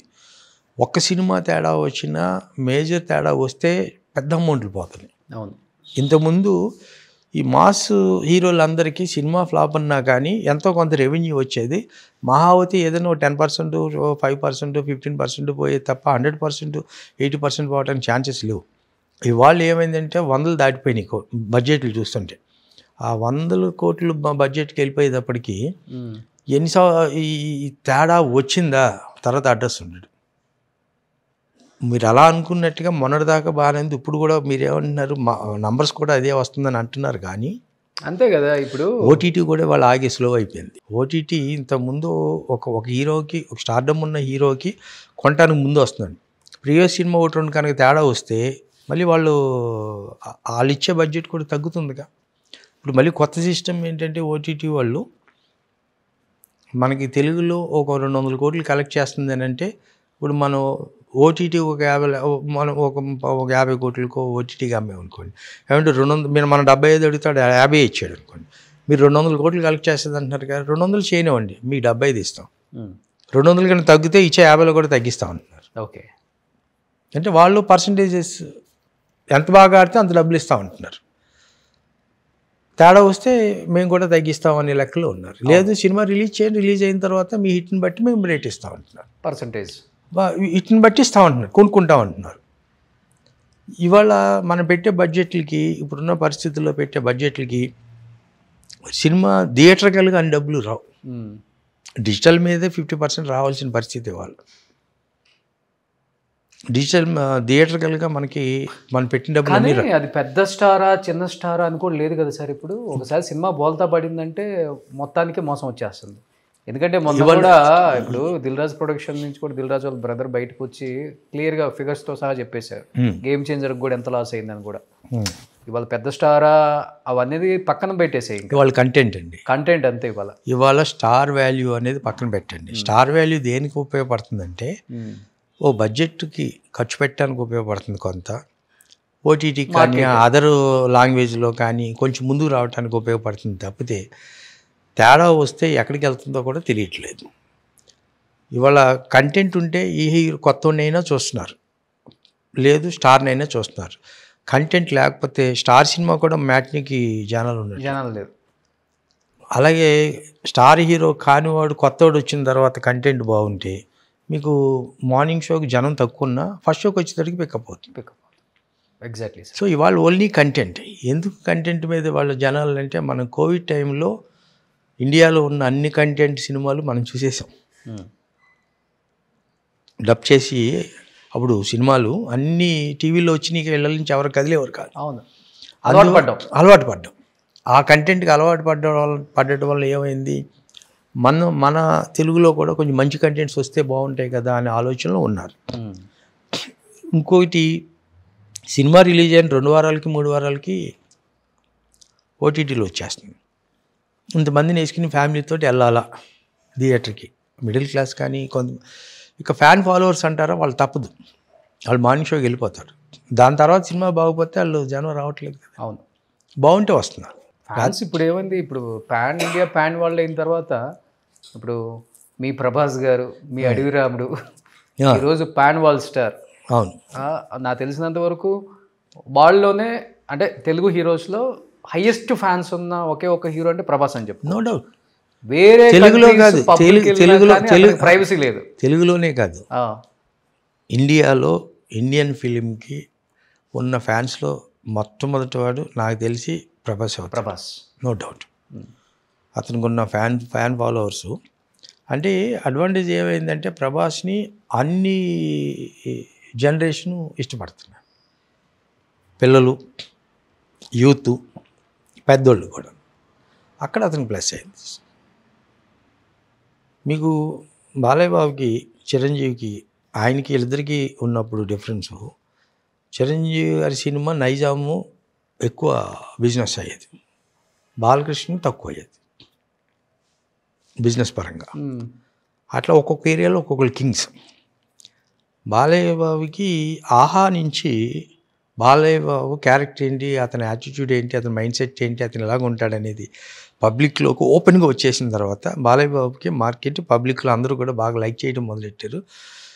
వ్యూవర్షిప్ బిజినెస్ సైడ్ కూడా నైజాము బాగా పెరిగింది. అవును, అక్కడి నుంచి వచ్చింది. పబ్బుల్లో కూడా జై బాలయ్య సాంగ్ లేదే లేదు. సో అది ఆహా నుంచి అతను మలుపు తిరిగింది. బాలబాబు ఆహా నుంచి ఒక నైజాం ఇవాళ అందరూ కూడా బాలయ్య కాసేపు ఎంటర్టైన్మెంట్ అనుకోవచ్చు, లేకపోతే ఇంకోటి ఉన్నది ఓపెన్గా మాట్లాడతాడు, కరెక్ట్గా మాట్లాడతాడు. అంతవరకు ఫిల్టర్ ఓపెన్గా మాట్లాడు, ఏది ఉన్నది ఉన్నట్టుగా మాట్లాడతాడు. మిగతా హీరోలాగా లోపల ఒకటి బయట ఒకటి ఉండదు. అది ఇతను బోల మనిషి అండి, అంతే. గ్రేట్ అది. కానీ ప్రభాస్ అనుకున్నారా అడవిరాముడు టైంలో ఏదో రోజు ఇంత పెద్ద స్టార్ అవుతారు, దశ తిరుగుతుంది, మొత్తం వరల్డ్ మొత్తం వైపు తిప్పుకునే స్థాయికి వస్తాడు? అది అసలు ఎక్స్పెక్ట్ చేయలేదు. అంటే అప్పుడు ఈశ్వర్ సినిమా అప్పుడు కూడా ఫస్ట్ ఫొటోస్ తీసుకొచ్చాడు అశోక్, రామనాయుడు గారి మేనల్డ్ అశోక్ కుమార్, ఆయన ప్రొడ్యూసర్. టేబుల్ మీద పెట్టి చంటి ఇతన్ని హీరోగా పెట్టి సినిమా చేద్దాం అనుకుంటున్నాను, కొత్త ఫోటోలు పెట్టు టేబుల్ మీద అంటే సూర్యనారాయణ బాబు వాళ్ళ అబ్బాయి, సూర్యనారాయణ బాబు అంటే కృష్ణరాజు గారి బ్రదర్ తమ్ముడు. మాకు సూర్యనారాయణ బాబు అంటే మేము అప్పుడు అదేం సినిమా బొబ్బులు బ్రహ్మన్న అవన్నీ చేశాను, నేను వర్క్ చేశాను, అసిస్టెంట్గా చేశాను. సో బాగా తెలుసు కాబట్టి ఇది బాగున్నాడే కుర్రాడు, మంచి హైట్, అదిని ధైర్యంగా చేయొచ్చు అశోక్ ఇదంటే అదే చేద్దాం అనుకుంటాను. అప్పుడు జయంత్ డైరెక్టర్, జయంత్ తోటి చేస్తా అంటే జయంత్ అయితే బాగానే చేస్తాడు, ఎందుకంటే ప్రేమించుకున్నారు ఫస్ట్ సినిమా జయంతే, డైరెక్టర్ జయంతే ఫస్ట్ సినిమా, బాగానే ఉంటుంది అశోక్ ఇదే అనుకున్న తర్వాత అదే ఎలా అనుకుంటున్నా ఇతనితో చేద్దాం అనుకుంటున్నాను అన్నాడు. అప్పుడు చూశాను నేను ప్రభాస్ని. దాని తర్వాత ఒకరోజు నేను గోపాల్ గారు, బి గోపాలు, పరశురు గోపాలకృష్ణ గారు అందరూ కలిసి శబరిమల వెళ్తున్నాం ట్రైన్లో. వెళ్తుంటే ఈ ప్రభాస్ సినిమా ఒకటి అనుకున్నాం చంటి, అది కొంచెం డిస్టర్బ్డ్గా ఉంది, నువ్వు చేస్తావా అని అడిగాడు. చేసేద్దాం అన్నాను నేను, అంతే. వచ్చాము, స్టార్ట్ చేసేసి అలా జరిగింది సినిమా. తర్వాత ప్రభాస్ని అప్పుడు మేము ఆ ఫారెస్ట్లో షూటింగ్ చేసేటప్పుడు 40 రోజులు ఒకచోటే ఉన్నాం, ఫారెస్ట్ ఇంటీరియర్లో ఉన్నాం. ఓకే. ఫారెస్ట్ గెస్ట్ హౌస్లో 6 రూములు ఉంటే 6 రూములు మళ్ళీ అన్నీ రెనోవేట్ చేసి నీట్గా సెట్ చేసి యూనిట్ కాకుండా ప్రభాస్ ఒక రూము, నేను ఒక రూము, ఆర్తి ఒక రూము, డైరెక్టర్ ఒక రూము, ఇంకొకళ్ళు మొత్తం 6 రూమ్లో 6 అక్కడ ఉన్నాం పోలీస్ ప్రొటెక్షన్ పెట్టుకుని నైట్ అంతా. అది ఫారెస్ట్ ఏరియాలో. అక్కడికి వచ్చే దగ్గరలో చిన్న విలేజ్లో యూనిట్ అంతా ఉండేది. సో అక్కడ తన ఫ్రెండ్లీగా ఉండటం, తన ఫుడ్డీ జనరల్గా మంచి భోజన ప్రియుడు, తినటం అలాగే తింటాడు, పెడతాం అలాగే పెడతా ఉంటాడు. సో గోదావరి జిల్లా మా ఊరు పక్కనే ఊరేక మొగలుతురే, దాని మీద క్లోజ్గా రాజా అంటా ఉండేవాడిని, కూర్చునేవాళ్ళు. కానీ ఇంత నేషనల్ స్టార్ అవుతాడని నేను అనుకునేది. నేనేమనేవాడిని, కొంచెం డ్యాన్స్ బాగా నేర్చుకుంటే రుతిక్ రోషన్ కొట్టచ్చు నువ్వు అనే మాట అనేవాడిని. అదొక్కటే చెప్పాను, కొంచెం డ్యాన్స్ బాగా, అంటే జనరల్గా హైట్ ఉన్న వాళ్ళకి డ్యాన్స్ అనేటప్పుడు కొంచెం ఇబ్బంది అవుతుంది. అవును, ఫ్లెక్సిబుల్గా మూమెంట్స్, బాడీ ఫ్లెక్సిబుల్గా రాదు. కానీ రుతిక్ రోషన్ డ్యాన్స్కి వస్తుంది, అది ప్రాక్టీస్ చేయాలి. నువ్వు అలా ఆలోచించు, ఎరదీసేస్తావు నీ పర్సనాలిటీకి అని అది మాత్రం చెప్తూ ఉండేవాడు అప్పుడప్పుడు. అంతకుమించి అంత నేషనల్ స్టార్ అవుతాడు ఇంత అవుతాడని తెలియదు. ఆ సినిమా అయిపోయిన తర్వాత స్టూడెంట్ నెంబర్ 1 రిలీజ్ అయిన తర్వాత రాజమౌళి ఖాళీగా ఉన్నాడు. అప్పుడు రాఘవేంద్ర గారి అబ్బాయితోటి సినిమా అనుకున్నారు. ఓకే. అతని హీరోగా ఇతని డైరెక్షన్లో. అది చాలా రోజులు జరిగింది కానీ స్టార్ట్ అవ్వాలి. సరే అతను తీసుకురండి రాజమౌళిని ఒకసారి పిలిపించండి, మాట్లాడదాం, మన సినిమా చేద్దాం, బాగా చేశాడు, స్టూడెంట్ నెంబర్ 1 చెప్పి అని అనుకున్నాం. అన్న తర్వాత తీసుకొచ్చాను, చెప్పా జక్కన సినిమా చేద్దాం అనుకుంటున్నాను, చేస్తారా అని అడిగాను.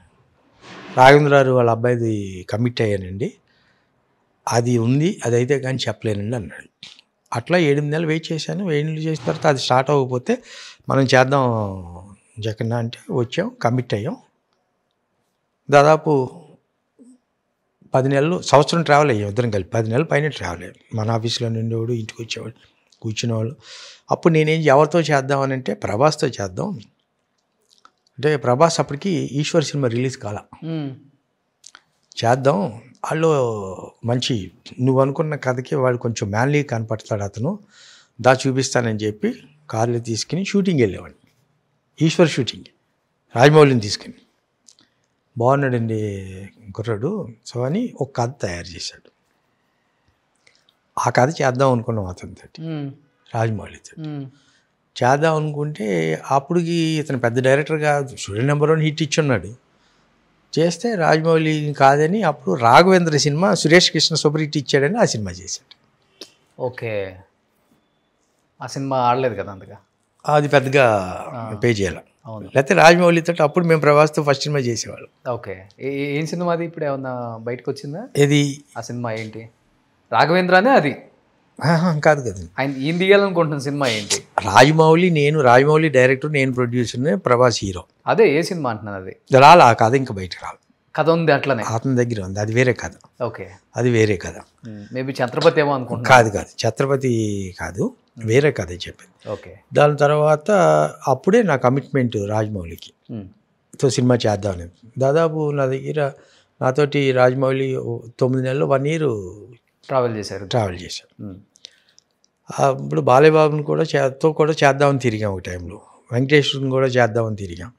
ఎందుకో అప్పుడు అందరూ పెద్దగా ఇంట్రెస్ట్ చూపించారు రాజమౌళితో తీయటానికి.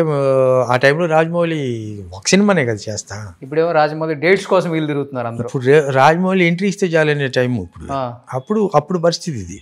నాకు స్టూడెంట్ నెంబర్ 1 చాంబర్లో థియేటర్లో ఆ ప్రివ్యూ చూసిన తర్వాత ఎవడో డైరెక్టర్ భలే చేసాడే పట్టండి అన్నాను నేను. అప్పుడు తీసుకొచ్చారు. సో అది ఫస్ట్ ఇప్పుడు చేసిన అతని ప్రొడక్షన్లు ఇప్పుడు దాకా కేఎల్ నారాయణతో సహా ఇప్పటిదాకా అతను చేసిన ప్రొడక్షన్లు అందరికన్నా ముందు ఫస్ట్ రాజమౌళితో నేనే ట్రావెల్ అయింది. ఓకే, నేనే చేద్దాం అనుకున్నాను.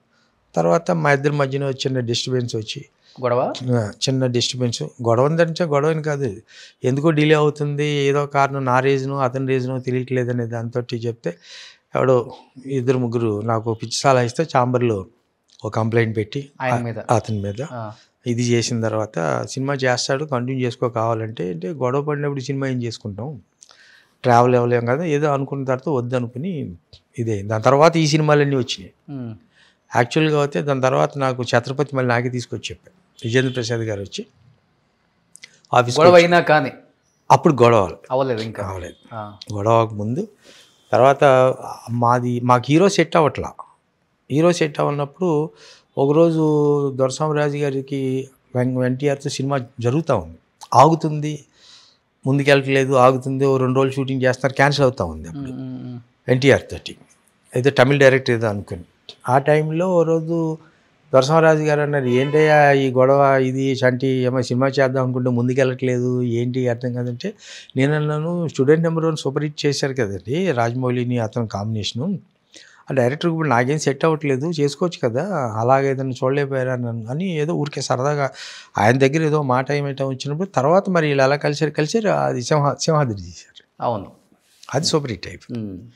సింహాద్రి తర్వాత మాకు అప్పుడు ఇంకా హీరో సెట్ అవ్వలేదు, ఏం చేద్దాం అనుకునే టైంలో తనకి ఆ సినిమా, అదేం సినిమా, సై చేసుకున్నాడు. ఆ డిలే అవుతున్న టైంలోనే అప్పుడు అయిన తర్వాత నా దగ్గరికి వచ్చి విజేంద్ర ప్రసాద్ గారు నెక్స్ట్ సినిమా మీదే చంటి గారు చేసుకోండి అని చెప్పి ఛత్రపతి కథ చెప్పారు. ఛత్రపతి కథ చేద్దాం అనుకునే దగ్గర ఏదో విజేంద్ర ప్రసాద్ గారికి నాకు బడ్జెట్ గురించి మీరు మర్చిపోండి నేను చూసుకుంటాను, సినిమా అయితే చేద్దాం అనే దగ్గర అక్కడేదో చిన్న మనస్పర్ధలు రావటం, డిలే అవటం, అతను మగధీరాకి వెళ్ళటం, అదే సినిమాని బయట 2-3 ప్రొడ్యూసర్లు బడ్జెట్ మీకు ఎందుకు ఎంతైనా మేము చేస్తాం, చంటి కాదు, చంటి అయితే బడ్జెట్ తక్కువలో చేస్తాడు, మేమైతే ఎక్కువలో చేస్తామని అది మభి పెట్టి మోసారు. అక్కడి నుంచే నాకు ఇదేంటి ఇలా జరిగింది అనే దాని మీద ఒక చిన్న కంప్లైంట్ పెట్టడం, ఆ కంప్లైంట్ ఇద్దరికి ఒక్కొక్కరు తర్వాత ఇంకా అక్కడి నుంచి మేము ఇద్దరం సపరేట్ అయ్యాం. ఎప్పుడు కలిసింది లేదు. ఇంకా తర్వాత ఫంక్షన్లో కలిసిన బాగున్నా జక్కన అంటే బాగున్నాను చంటి గారు ఉంటాను అంతవరకు.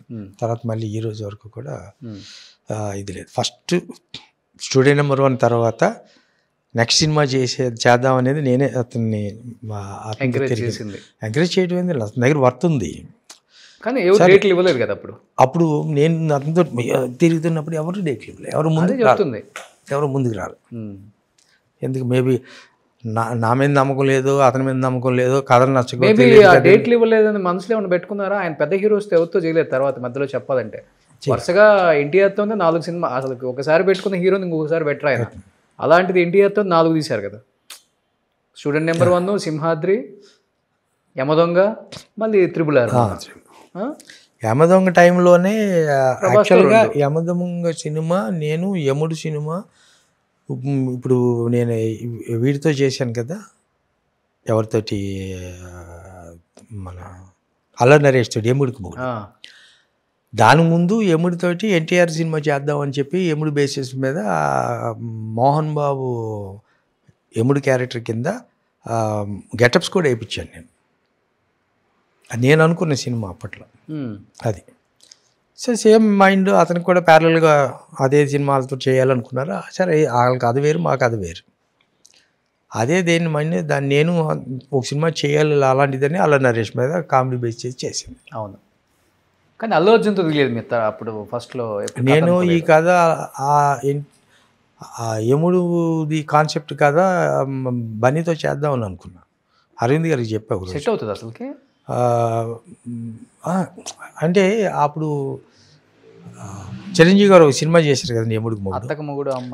యముడికి మొగుడు అదే టైటిల్ నేను పెట్టింది. యముడికి మొగుడు సినిమా అప్పుడు సూపర్ డూపర్ హిట్.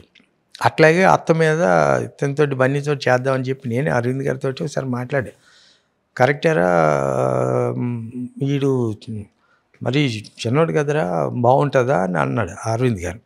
చూడండి దాని మీద కొంచెం డిఫరెంట్గా ప్లాన్ చేస్తాను అది ఇది అని చెప్పాను అన్నమాట. అప్పుడు కుదరలేదు అది. తర్వాత అదే బేస్ కాదు, ఇంకో కుర్రోడు ఎవరు నాకు ఒక లైన్ చెప్పాడు. ఇది మనం నెల తక్కువ అని సరదాగా అందరినీ పిలుస్తూ ఉంటాం కదా, కొంతమంది ఊళ్ళలో కుర్రోళ్ళు ఎవడంటే ఏంటంటే కాఫీ చెప్తే టీ తీసుకొచ్చామంటే నెల తక్కువ అని తిట్టేవారు. ఆ టైటిల్ మీద ఒకటి కథ చెప్పాడు నాకు, అది బాగుంది కదా అని చెప్పి దాన్ని టేకప్ చేసిన సినిమానే యముడికి మొగుడు అల్లరి నరేష్తో. అల్లరి నరేష్ కానీ ఒక స్టోరీ పెట్టుకొని చాలా ఇయర్స్ తిరిగారంట కదా సార్ మహేష్ బాబు దగ్గర. ఈడియట్ దేనికో చేద్దాం. ఈడియట్. ఓకే. నాకు ఇదే ప్లేస్లో ఇదే ఫ్లోర్లో అప్పుడు ఈ లిఫ్ట్ ఉండేది కాదు, ఇక్కడ కూర్చుని నేను పూరి జగన్నాథ్ నాకు 2 కథలు చెప్పాడు ఒకేసారి. ఈడియట్ ఒకటి, శివమణి ఒకటి, 2 కథలు చెప్పాడు. ఈడియట్ నచ్చి మహేష్ బాబు దగ్గర తీసుకెళ్ళాను. రెగ్యులర్గా అప్పుడు మహేష్ బాబు దగ్గరికి వెళ్ళేవాడిని తనతోటి సినిమా చేయటానికి. అప్పుడు తను అర్జున్ సినిమా గుణశేఖర్ది సెట్స్ వేసి ఆ టెంపుల్ సెట్ వేసి రెగ్యులర్గా వెళ్ళేవాడు అనమాట. ఒక టైంలో అదే మహేష్ బాబు తోటి ఎన్టీఆర్ తోటి దేవుడు చేసిన మనుషులు రీమేక్ చేద్దాం అప్డేట్ చేసి కొత్తగా అని కూడా తిరిగాను నేను. వాళ్ళిద్దరిని కలిపి చేద్దాం అనే దాంతో అది మెటీరియల్ చాలా. తర్వాత ఈడియట్ చేద్దాం అనుకున్న టైంలో ఎన్నిసార్లు చెప్పినా మహేష్ బాబుకి ఎక్కడో కనెక్ట్ అవ్వట్లేదు డైరెక్టర్. సరే అంత శివమణి కూడా చెప్పాడు. ఇక లేట్ అయిపోతుంది చంటి గారు ఇది లేని. ఈ లోపల పునీత్ రాజ్ కుమార్ కన్నడంలో చేసుకొచ్చేస్తానని వెళ్ళి చేశాడు అనమాట. అది సూపర్ హిట్ అయిపోయింది.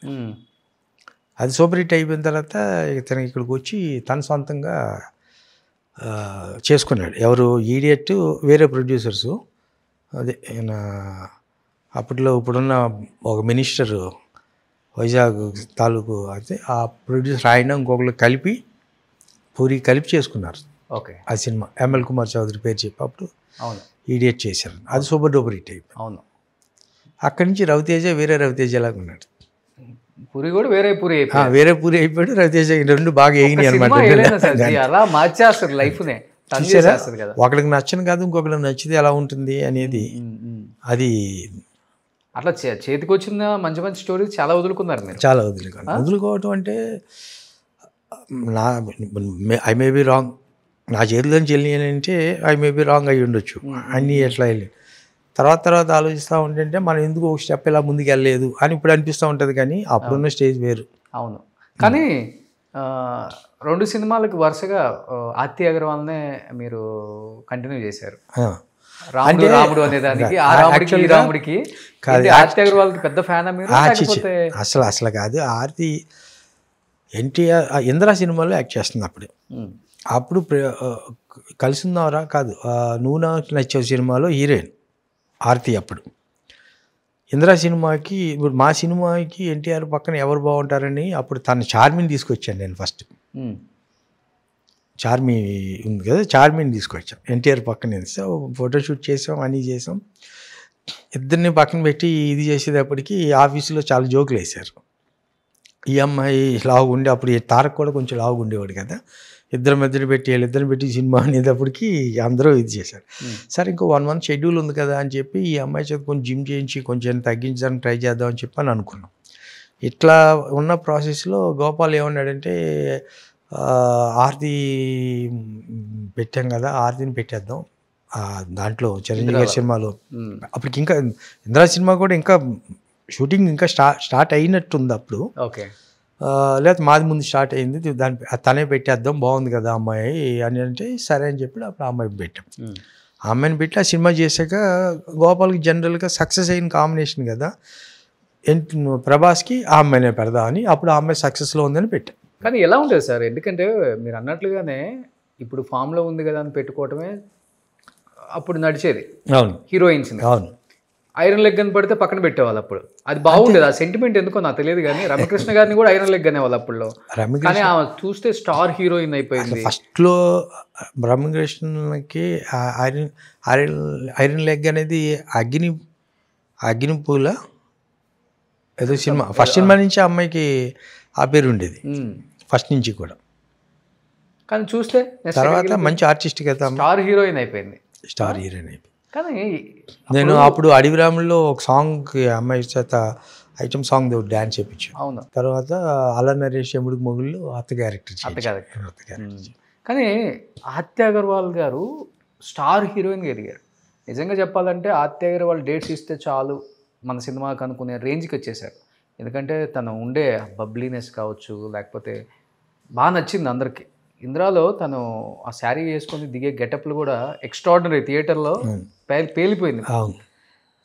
అంత స్టార్ హీరోయిన్ ఒక్కసారిగా పతనమో, లేకపోతే సినిమాలు రాకపోవటమో, లేకపోతే కెరీర్ పాడైపోవటమో, ఓన్లీ ప్రేమించి మోసపోయిందా, లేకపోతే మోసం చేసి ప్రేమించాము అని చెప్పి అమ్మాయికి బ్యాడ్ గైడెన్స్.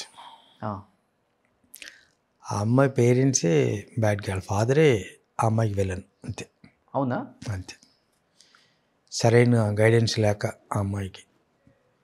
సో ఇంకా అది వాళ్ళ ఫ్యామిలీ మ్యాటర్స్ అండి. ఇంకా అంటే తండ్రి అనేవాడు కూతురు లైఫ్లో వెళ్ళని ఎట్లా అవుతారు సార్? అంటే మన మార్నింగ్ 9 o'clock కాల్ షీట్ వేసుకుంటే హీరోయిన్కి 9 o'clock కాల్ షీట్ చెప్తే నువ్వు కొంచెం లేట్గా వెళ్ళి కానీ స్టార్డమ్ మెయింటైన్ ఇట్లా కొంచెం రాంగ్ గైడెన్స్ చేసేవాడు అంట అతను డైరెక్ట్గా. ఈ మేకప్ మ్యాన్లు వాళ్ళ మేనేజర్లు చెప్పేవారు, ఏంటి ఇంకా రాలేదు, స్టార్ట్ చేయాలని. ఏం చేయండి సార్, వాళ్ళ ఫాదర్ హెల్దీ కానీ కంగారే ఉందని ఉండని చెప్పి పంపట్లేదండి అని చెప్పేవారు. తర్వాత బిహేవియర్ కూడా వాళ్ళ ఫాదర్ బిహేవియర్ కూడా అలాగే ఉండేది. ఇంకా దానివల్ల కూడా అమ్మాయి కొంచెం ఆ రాంగ్ ట్రాక్లోకి. తను ఎలా ఉండేది అమ్మాయి? పాపం బంగారు తల్లి. ఎప్పుడు షూటింగ్కి వచ్చినా కొంచెం, ఎందుకంటే ఎందుకు చెప్తున్నాను అమ్మాయి బంగారు తల్లి అని, ఎక్కడో షూటింగ్ చేస్తున్నాం అవుట్డోర్లో, ఫుల్ ఫేవర్ నాకు ఆ రోజు. Full combination fight scenes, Peter Hein గడ్ ఫైట్ మాస్టర్, హెలికాప్టర్లు ఇవన్నీ ఉన్నాయి. ఆ టైంలో కూడా తనకు రెస్ట్ ఇచ్చి అవాయిడ్ చేసి డూపుని పెట్టి చేద్దామంటే, వద్దు Chanti garu, I'll do it, no don't worry, you're such a great man my person. పాపం అంత హంబుల్గా ఉండేది ఆ అమ్మాయి. అలాంటిది ఆ అమ్మాయిని తప్పట్టడానికి లేదండి. సో వెనకాల ఉన్నవాళ్ళు ఆ అమ్మాయికి ప్రాపర్ గైడెన్స్ లేక, నువ్వు హీరోయిన్ స్టార్ అయ్యే కాబట్టి నువ్వు ఇలా బిహేవ్ చేయాలి, నువ్వు ఇలా ఉండాలి, అది అక్కడ ఆ అమ్మాయి రాంగ్ ట్రాక్కి వెళ్ళటం. తర్వాత ఇంకా అమ్మాయి తనకు తానుగా పాపం బాగా సింక్ అయిపోవటం. తర్వాత యూఎస్ఏ వెళ్ళిన తర్వాత అన్నీ ఇక ఇంతలేని టైం బ్యాడ్ అవుతుంది, ఇంకెవడేం చేయలేరు కదా, అట్లా అయిపోయింది. అట్లా కాదు మనకి అయిపోయింది. సూసైడ్ చేసుకుంది.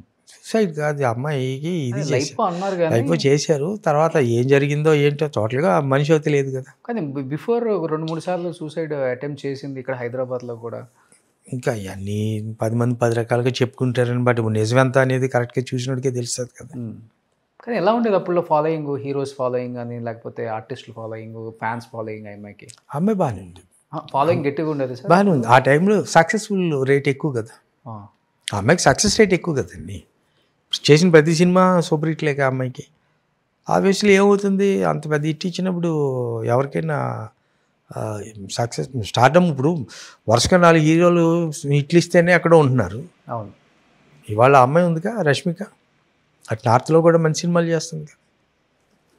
కానీ మీరు ఒక ప్రొడ్యూసరు, రీసెంట్గా మండల గణేష్ గారు కూడా ఒక కామెంట్ చేశారు. ఒకప్పుడు సినిమాకి ఇప్పుడు సినిమాకి చాలా తేడా ఉంది, ఒకప్పుడు హీరోస్కి ఇప్పుడు హీరోస్కి చాలా తేడా ఉంది. ఈ రోజుల్లో ఏ బ్యాక్గ్రౌండ్ లేకుండా వచ్చి కష్టపడి ఒక సినిమా హిట్ అవ్వగానే మనం ఎక్కడి నుంచి వచ్చాము అనేది కూడా మర్చిపోయి, కరెక్ట్, లోకేష్ కనకరాజుని తెస్తావా, రాజమౌళిని తెస్తావా, అనిల్ రావుపూడిని తెస్తావా అని షో కొట్టే హీరోస్ వస్తున్నారు ఇప్పుడు. ఇండస్ట్రీ ఇట్లా తయారైపోయింది. ప్రొడ్యూసర్ అనేవాడు కూడా నాశనం అయిపోతున్నాడు ఇప్పుడున్న హీరోస్ని బట్టి అంటున్నారు. యాజ్ ఏ ప్రొడ్యూసర్గా మీరు చేస్తున్నారు, పెద్ద స్టార్స్తో చేశారు కాబట్టి మీ కామెంట్ ఏంటి సార్? ఎవరిని తప్పు పట్టాలి? ఇప్పుడు నేను ఒక ప్రొడ్యూసర్ అనుకోండి, నేను ఫస్ట్ హీరో డేట్లు తెచ్చుకోవాలా, మంచి కథ తయారు చేసుకోవాలా? కథ మంచిది తయారు చేయాలి. ఇక్కడ మనకి సినిమా బాగుండాలంటే, ఒక అవతల అందరూ యాక్సెప్ట్ చేయాలంటే, మనం ఒక సక్సెస్ఫుల్ ప్రొడ్యూసర్ కావాలంటే కంటెంట్ కావాలి. దాని మీద కూర్చుంటాను. ఆ కథని తీసుకెళ్ళి నాకు నచ్చిన తర్వాత ఒక హీరోకి చెప్తాను నేను. మనం ఎన్ని రోజులు కష్టపడ్డామో, ఎన్ని సంవత్సరాలు కష్టపడ్డామో, ఎంతమంది రైటర్లు పెట్టామో అనేది కాదు. ఒక ప్రొడ్యూసర్గా నాకు ఒక కథ నచ్చింది. అఫ్కోర్స్ ఆ కథ మంచిదో చెడ్డదో నాకు అనవసరం, నాకు నచ్చిన కథ. నేను ఈ సినిమా చేద్దాం అనుకున్నాను అని ఒక హీరో దగ్గర తీసుకెళ్తే ఫైనల్గా హీరోకి నచ్చితేనే సినిమా ట్రాక్ ఎక్కుతుంది. హీరోకి నచ్చకపోతే ఆ కథ ట్రాక్ ఎక్కట్లేదుగా. అంటే ఫైనల్ జడ్జి సుప్రీం హీరోనే. మనం ఎంత గొప్ప కథ తీసుకెళ్ళినా, ఎంత బ్యాడ్గా తీసుకెళ్ళినా అతను యాక్సెప్ట్ చేస్తే అది బ్యాడ్దని యాక్సెప్ట్ చేయొచ్చు, కొత్తదని. ఎందుకంటే ఇదే హీరోలు అన్ని హిట్లు ఇవ్వలేదుగా, ఫ్లాపులు కూడా ఇచ్చున్నారు కదా. వాళ్ళు విన్న కథలేక, వాళ్ళు యాక్సెప్ట్ చేసిన కథలేక. సో వాళ్ళు ఒక్కలే సుప్రీం అనేది కాదు, మిగతా వాళ్ళు కూడా డైరెక్టరు వీళ్ళ మీద కొంచెం నమ్మకం ఉండాలి కదా. అది తక్కువ. ఇవాళ హీరో అనేవాడు ఫైనల్గా ఈ డైరెక్టరు ఈ కథ వీళ్ళు ఓకే చేస్తే తప్ప మిగతా వాళ్ళు ఎవరు మనం ఎంత సూట్ కేసులు పట్టుకెళ్ళి నేను చేసుకెళ్ళినా నా బట్టి వెళ్దా అంటే చేసే పొజిషన్లో లేరు. హీరోల్లో నడుస్తుంది ఇప్పుడు అంతే. Hero final decision. అతను ఏ డైరెక్టర్ అంటే ఆ డైరెక్టర్ని పెట్టాలి. ఏ కథ డైరెక్టర్ చెప్తే ఏది నచ్చుద్దో అని అదే చేయాలి. సో అట్లాగే జరుగుతుంది. ప్రొడ్యూసర్కి వాల్యూ ఉందా ఇప్పుడు? ప్రొడ్యూసర్ జస్ట్ ఇప్పుడు అకౌంటెంటే కదండి. అకౌంటెంట్ బెటర్, ఇంకా స్పాట్లను కూర్చోవటానికి ఉంది. ప్రొడ్యూసర్ పొద్దున్నే వెళ్ళి కూర్చోవటం, ఇప్పుడు రాబోటో అయితే టెక్నీషియన్ కాబట్టి అందరిలోతో కలిసిపోయి పొద్దున్న సాయంత్రం దాకా కూర్చోగలం తప్ప, కొంతమంది అయితే వారానికి ఒకసారి, వారానికి 2 సార్లు వెళ్ళే వాళ్ళని కూడా చూస్తున్నాను. అందరూ పెద్ద పెద్ద వాళ్ళే మరి ఎట్లా వాళ్ళకి డైజెస్ట్ చేసుకోవాలి? డబ్బు కోసమా? అట్లనే ఉంది, కోసం లొంగి ఉంటున్నారా? అట్లనే ఉంది. వాళ్ళ స్టైల్ ఆఫ్ మేకింగ్ వేరు, నా స్టైల్ ఆఫ్ మేకింగ్. ప్రొడ్యూసర్స్ కూడా డబ్బు కోసం లొంగి ఉంటున్నారా లేకపోతే? అట్లా నేను చెప్పలేను. మరి అంతే కదా మీరు చెప్పేది. వాళ్ళ మైండ్ సెట్ ఎలా ఉంటే అది లేదు. వాళ్ళ ఇష్టం వాళ్ళది, వాళ్ళ స్టైల్ ఆఫ్ మేకింగ్ అది. సో వాళ్ళు ఇట్లు ఇస్తున్నారు, ఫ్లాప్లో ఉండొచ్చు, ఇట్లా వచ్చి చేస్తున్నారు కదా. సో అంటే ఆ జనరేషన్ వేరు, నేను వచ్చిన జనరేషన్ వేరు. నేను ఒక ప్రొడ్యూసరు, అప్పట్లో నేను మెడ్రాస్లో ఉండగా కృష్ణ గారు సూపర్ స్టార్ ఆ రోజుల్లో. ఈ సినిమా రోషన్ తర్వాత చంటి తర్వాత పలానా నెక్స్ట్ చెప్పేసేవాడు ఆయన. అయిపోయేది. ఆయన ఏం కథ తెచ్చుకుంటాడో వాళ్ళ ఇష్టం. హిట్ ఫట్ అనేది వాళ్ళ అదృష్టం కొద్దీ ఉంటుంది, వాళ్ళు సెలెక్ట్ చేసుకునేవారు. ఆయన క్యారెక్టర్ చెప్తే సరిపోయాడు. జాన్వరి నుంచి మీకే షెడ్యూల్ అని అంటే ముందు వెళ్ళి ఆయనకి కథ లైన్ చెప్పేవారు. ఇది మీ క్యారెక్టరు, ఇది మీకు ఎలా ఉంటుంది అనేటప్పటికీ ఓకే ప్రొసీడ్ అనేవారు. అంటే ఆ క్యారెక్టర్లో ఇన్వాల్వ్ అయ్యి చేయడం కోసం కథ వినేవారు వాళ్ళు. ఓకే, అది ప్రొడ్యూసర్ ఇష్టం, డైరెక్టర్ ఇష్టం, వాళ్ళిద్దరికి నచ్చింది కదా, మనకే ఉందని చెప్పి చేసేవారు. ఇప్పుడు అది కాదు కదండి. మనం ఎంత మంచి కథ తీసుకెళ్ళినా, ఎంత కంటెంట్ చూసినా, ఫస్ట్ ప్రొడ్యూసర్ అనేవాడు హీరో దగ్గరికి వెళ్తే వీడు ఎంత ఖర్చు పెట్టగలుగుతాడు. ఓకే, ఇప్పుడు నేను 100 కోట్లు చేస్తున్నా, నెక్స్ట్ 200కి వెళ్దాం అనుకుంటున్నా, వీడు చేస్తాడా లేదా. వాడు కారు దిగ్గానే చూస్తాడు, వీడు ఎంత ఖర్చు పెట్టగలుగుతాడు. సార్ వీడు 200 ఖర్చు పెడతాడు, వీడికి 100 పోతే నిలబడతాడని. నిలబడిన సినిమా అయితే రిలీజ్ చేస్తాడు 100 పోయినా. అప్పుడైతే రమ్మని వాళ్ళు కొంతమంది ఉన్నారు. ఈ ఆఫర్ కూడా ఉంది. ఈ ఆఫర్ కూడా ఉంది. అందరు హీరోలా? కొంతమంది అంటే ఇప్పుడు మీరు పైనుంచి కిందాక తీసుకోండి, చిన్నోళ్ళు కూడా ఇప్పుడు కొత్తగా వచ్చినోడు కూడా ఆడు కూడా ఏం తక్కువ లేడు. ఉంటాయి కదా ఎక్స్పీరియన్స్. అదే ఇప్పుడు కొత్తగా వచ్చినోడు కూడా ఆడు కూడా ఏం తక్కువ లేడు. ఆడికి ఒక హిట్ వచ్చిందంటే ఆడు 4 బౌన్సర్లు వేసుకుని తిరుగుతున్నాడు ఆడు. ఆ, ఇప్పుడు ఆడు బౌన్సర్ లేకుండా రోడ్డు మీద తిరుగుతాడు, ఆవిడ గుర్తుపట్టలేని వాళ్ళు చాలామంది ఉన్నారు వాళ్ళ హీరోలు. కరెక్టే కాదా? నిజం చెప్పండి. నిజమే నిజమే. వితౌట్ బౌన్సర్స్ మీరు బయటికి వెళ్తే ఆవిడ గుర్తుపట్టని కూడా గుర్తుపట్టరు కొంతమంది ఇప్పుడు వచ్చే కుర్రోళ్ళు. వాడు కూడా 4-5 బౌన్సర్లు వేసుకుని తిరుగుతున్నాడు. కానీ మీరు ఒక ప్రొడ్యూసర్గా కొన్ని సినిమాలు తీశారు, ఇప్పుడు కూడా చూస్తున్నారు కాబట్టి ఇండస్ట్రీ ఒక క్వశ్చన్ అడుగుతా, చెప్పండి. అదే రామోజీ ఫిలిం సిటీ, అదే అన్నపూర్ణ, అదే రామానాయుడు, అదే సారథి, అదే ఏవిఎం స్టూడియోస్ చెన్నై, ఇదే జీవితం. సినిమా జీవితం అంటే ఈ 5 స్టూడియోలతోనే ముడిపడి ఉంది. అప్పటికి ఇప్పటికి కొంచెం ఏదన్నా రెంట్లు పెరిగి ఉండొచ్చు, అంతవరకే. సినిమా వ్యయం చూసుకుంటేనేమో అప్పుడు 10-20 కోట్లు 30 కోట్లలో బ్రహ్మాండమైన సినిమాలు తీసేవాళ్ళు. ఇప్పుడు 300 లేని సినిమా లేదంటున్నారు. అది 300 పెట్టి తీస్తున్నారో 30 పెట్టి తీస్తున్నారో 100 పెట్టి చూస్తున్నారో మాకు తెలియదు, చూసే ఆడియన్స్కి తెలియదు. వాడికి ఏం తెలుసు అంటే మా స్టార్ హీరో సినిమా తీస్తున్నాడు, థియేటర్లో చూడాలి. పాపం వాడు ఏదో సినిమా వస్తుంది కదా అని థియేటర్కి పోదాం అనుకుంటే రిలీజ్ అయ్యే ముందు రోజు ఒక ప్రెస్ నోట్ వస్తుంది అనమాట. సినిమా చాలా బడ్జెట్తో తీసాము, 300 రూపాయల టికెట్తో అయితే వర్కౌట్ అవ్వదు, అందరం నష్టపోతాము, మినిమం 1000 రూపాయలు అయితేనే రండి సినిమాకి అని ఒక జీవో తెచ్చుకుంటారు. సింపుల్గా థియేటర్లలో 1000 రూపాయలు టికెట్ పెడతారు, పాప్కార్న్ ఒక 600-700 పెడతారు, సమోసాలు ఒక 200-300 పెడతారు. ఒక్కొక్కడికి 2000 ఉంటే సినిమాకి రావాలి. అంటే 5 రావాలంటే 10,000 రూపాయలు పెట్టి సినిమా చూడాలి. ఎంతమంది చెమట నెత్తురుతో ఇంతమంది లగ్జరీ కార్లు, లగ్జరీ ఇల్లులు అనుభవిస్తున్నారు కదా. వీళ్ళు అనుభవించే సొత్తు అంతా వాళ్ళది కాదు, వీళ్ళదని వాళ్ళకి తెలుసు. ఎందుకు ఈ డ్రామాలు ఆడుతున్నారు సినిమా వాళ్ళు అనేది కూడా చాలామంది బయట చెప్పాలనుకుంటారు, చెప్పలేరు. ఎవరు? మీలాంటి వాళ్ళే. ఎందుకు సార్ సినిమా వ్యయం ఎక్కడ పెరుగుతుంది? ఇదే స్టూడియోలు కదా, మహా అయితే 2 పెరుగుతుంది. ఇప్పుడు అది కాక టెక్నాలజీ వచ్చేసింది, సీజీలు వచ్చేసినాయి, గ్రాఫిక్స్లు వచ్చేసినాయి, ఒకే దాంట్లో సెట్ వేసుకుంటున్నారు, బయటికి వెళ్ళే పని లేదు. ఓన్లీ హీరోల రెమ్యునరేషన్ మాత్రం పెరిగింది. 100 కోట్లు ప్లస్ షేరు, 200 కోట్లు ప్లస్ షేరు, 300 కోట్లు ప్లస్ షేరు. డైరెక్టర్లకు కూడా 100 కోట్లు ప్లస్ షేరు. ఆ స్థాయికి వచ్చిన డైరెక్టర్లు కూడా ఉన్నారు. ఎవడు బాబు సోమ్ ఇదంతా? ఎందుకు దోచుకుంటున్నారు జనాన్ని ఈ విధంగా సినిమా వాళ్ళు? అంటే ఇప్పుడు దీంట్లో 2 రకాలు ఉన్నాయండి. నేను ఇప్పుడు ఒక సూపర్ స్టార్ హీరో ఉన్నాడు అనుకోండి, సూపర్ సక్సెస్లో ఉన్న హీరో, నేను వెళ్ళకపోతే వెనకాల 10 మంది ఉంటారు. ఇప్పుడు మన క్యూలో ఉన్నామంటే మన వెనకాల ఇంకో 10 మంది ఉన్నట్టు. అదేమన్నాడు, నేను నిన్ను రమ్మన్నానా, నేను నిన్ను వచ్చి సినిమా తీయమన్నానా? తీయమనలేదు కదా, నువ్వెందుకు వచ్చావు సినిమా తీయడానికి, నువ్వు ఎందుకు రమ్మన్నా అని అడగొచ్చు. మనం కాబట్టి ఇంకొకటి రెడీగా ఉన్నాడు వెనకాల సూట్ కేసు పెట్టుకుని 100 ఇస్తున్నారంటే కదా. ఎందుకంటే ఇప్పుడు జరుగుతున్న హీరోల్లో మనకు ఇప్పుడు ఉన్న ప్రొడ్యూసర్లు కొంతమంది ప్రీవియస్ ప్రొడ్యూసర్ 25 ఇచ్చాడు అనుకుంటే ఈ సినిమాకి 50 నేను ఇస్తాను, నాకు సినిమా చేసి పెట్టండి, ఎప్పుడు చేస్తారు చేయండి, డబ్బులు అక్కడ పెట్టి వెళ్ళిపోయే వాళ్ళు కూడా ఉన్నారు. మీరే నాశనం చేస్తున్నారు మరి ప్రొడ్యూసర్లే నాశనం చేస్తున్నారు. తప్ప వాళ్ళది కాదు కదా, వాళ్ళు తీసుకుంటున్నారు. ఇచ్చేవాడు పుచ్చుకునేవాడికి ఎందుకండి అడిగే నొప్పి. రెండోది, ఎందుకు పరిగెడుతున్నాం పెద్ద స్టార్ దగ్గరికి? అడుకో మార్కెట్ ఉంది, మన ఆడియన్స్ని వీళ్ళని దృష్టిలో పెట్టుకోవట్లా. ఇప్పుడు నేను ప్రొడ్యూసర్ని, వీడికి 100 ఇస్తే నాకు 50 మిగులుద్ది కదని నా స్వార్థం కోసం నేను వెళ్ళి వాడికి 100 ఇస్తున్నా. వాడేం చేస్తున్నాడు, వీడు నన్ను చూసే కదా వీడు అమ్ముతున్నాడు, నేను 100 నాకు 100 ఇస్తున్నాడు, ఆడికి ఒక 100 మిగులుతుంది కదా, తప్పే ఉన్నది, నేను తీసుకునేటప్పుడు డిమాండ్ అండ్ సప్లై కదా అని అతను ఉంటున్నాడు. అది ప్రొడ్యూసర్ తప్ప, హీరో తప్ప, లేదా డైరెక్టర్ తప్ప అని అంటే, ఇప్పుడు నేను వెళ్ళకపోతే నా వెనకాల ఇంకొకటి ఉన్నాడు. నేను సినిమా చేయాలనుకుంటే సినిమా తీయాలి అని అనుకుంటే కనుక నేను ఆల్ రూట్లోనే వెళ్ళాలి. లేదనుకున్నప్పుడు నువ్వు చిన్న బడ్జెట్లో చిన్న బడ్జెట్ పెట్టుకుని దమ్ము ఉంటే కంటెంట్ని నమ్ముకుని ఓ సినిమా చేసి మంచి సాంగ్ చేసుకుని జనాలకి తక్కువ రేట్ పెట్టి రెగ్యులర్ ప్రైసెస్ పెట్టి ఈ సినిమా చూడండి రబ్బా, బాగుంటే చూడండి, చూస్తే బాగుంటే రూపాయికి 10 రూపాయలు ఇస్తున్నారు, వాళ్ళే ఇస్తున్నారు. మళ్ళీ నేను 2 కోట్లలో పెట్టినా 3 కోట్లలో కంటెంట్తో సినిమా చూస్తున్నాం కదా. వాళ్ళ సినిమాలు ఆడితే ఎలాగ ఆడుతున్నాయి, అవి చేస్తే అది ప్రొడ్యూసర్కి బడ్జెట్ తక్కువలో ఉంటుంది. దానికి ఎలాగ టికెట్లు పెంచినా మామూలు టికెట్లకే రాదు జనం, వాటికి బాగుంటే తప్ప. బంద్ చేయాలి ఫస్ట్, స్టార్ హీరోలు కూడా బంద్ చేయండి, టికెట్లు పెంచితే ఆపేసేయాలి సినిమా, అప్పుడే వాళ్ళు మన రూట్కి వస్తారు, లేకపోతే కష్టం. అంటే వాళ్ళ లెక్క ఎలాగుందంటే అండి, మేము ఇన్ని కోట్లు ఖర్చు పెట్టాం కదా, ఫస్ట్ డే ఇంత ముందులా లేదు, ఫస్ట్ డే సినిమా బాగాలేదంటే ఇక మ్యాట్నీ నుంచే పడిపోతున్నాయి. ఏదైనా చేసుకుంటే ఇప్పుడు ఇంత ముందులా 50 రోజులు 100 రోజులు ఆడే సినిమాలు లేవు, ఉంటే ఆ 1 వీకే ఆడుతున్నాయి సినిమాలు.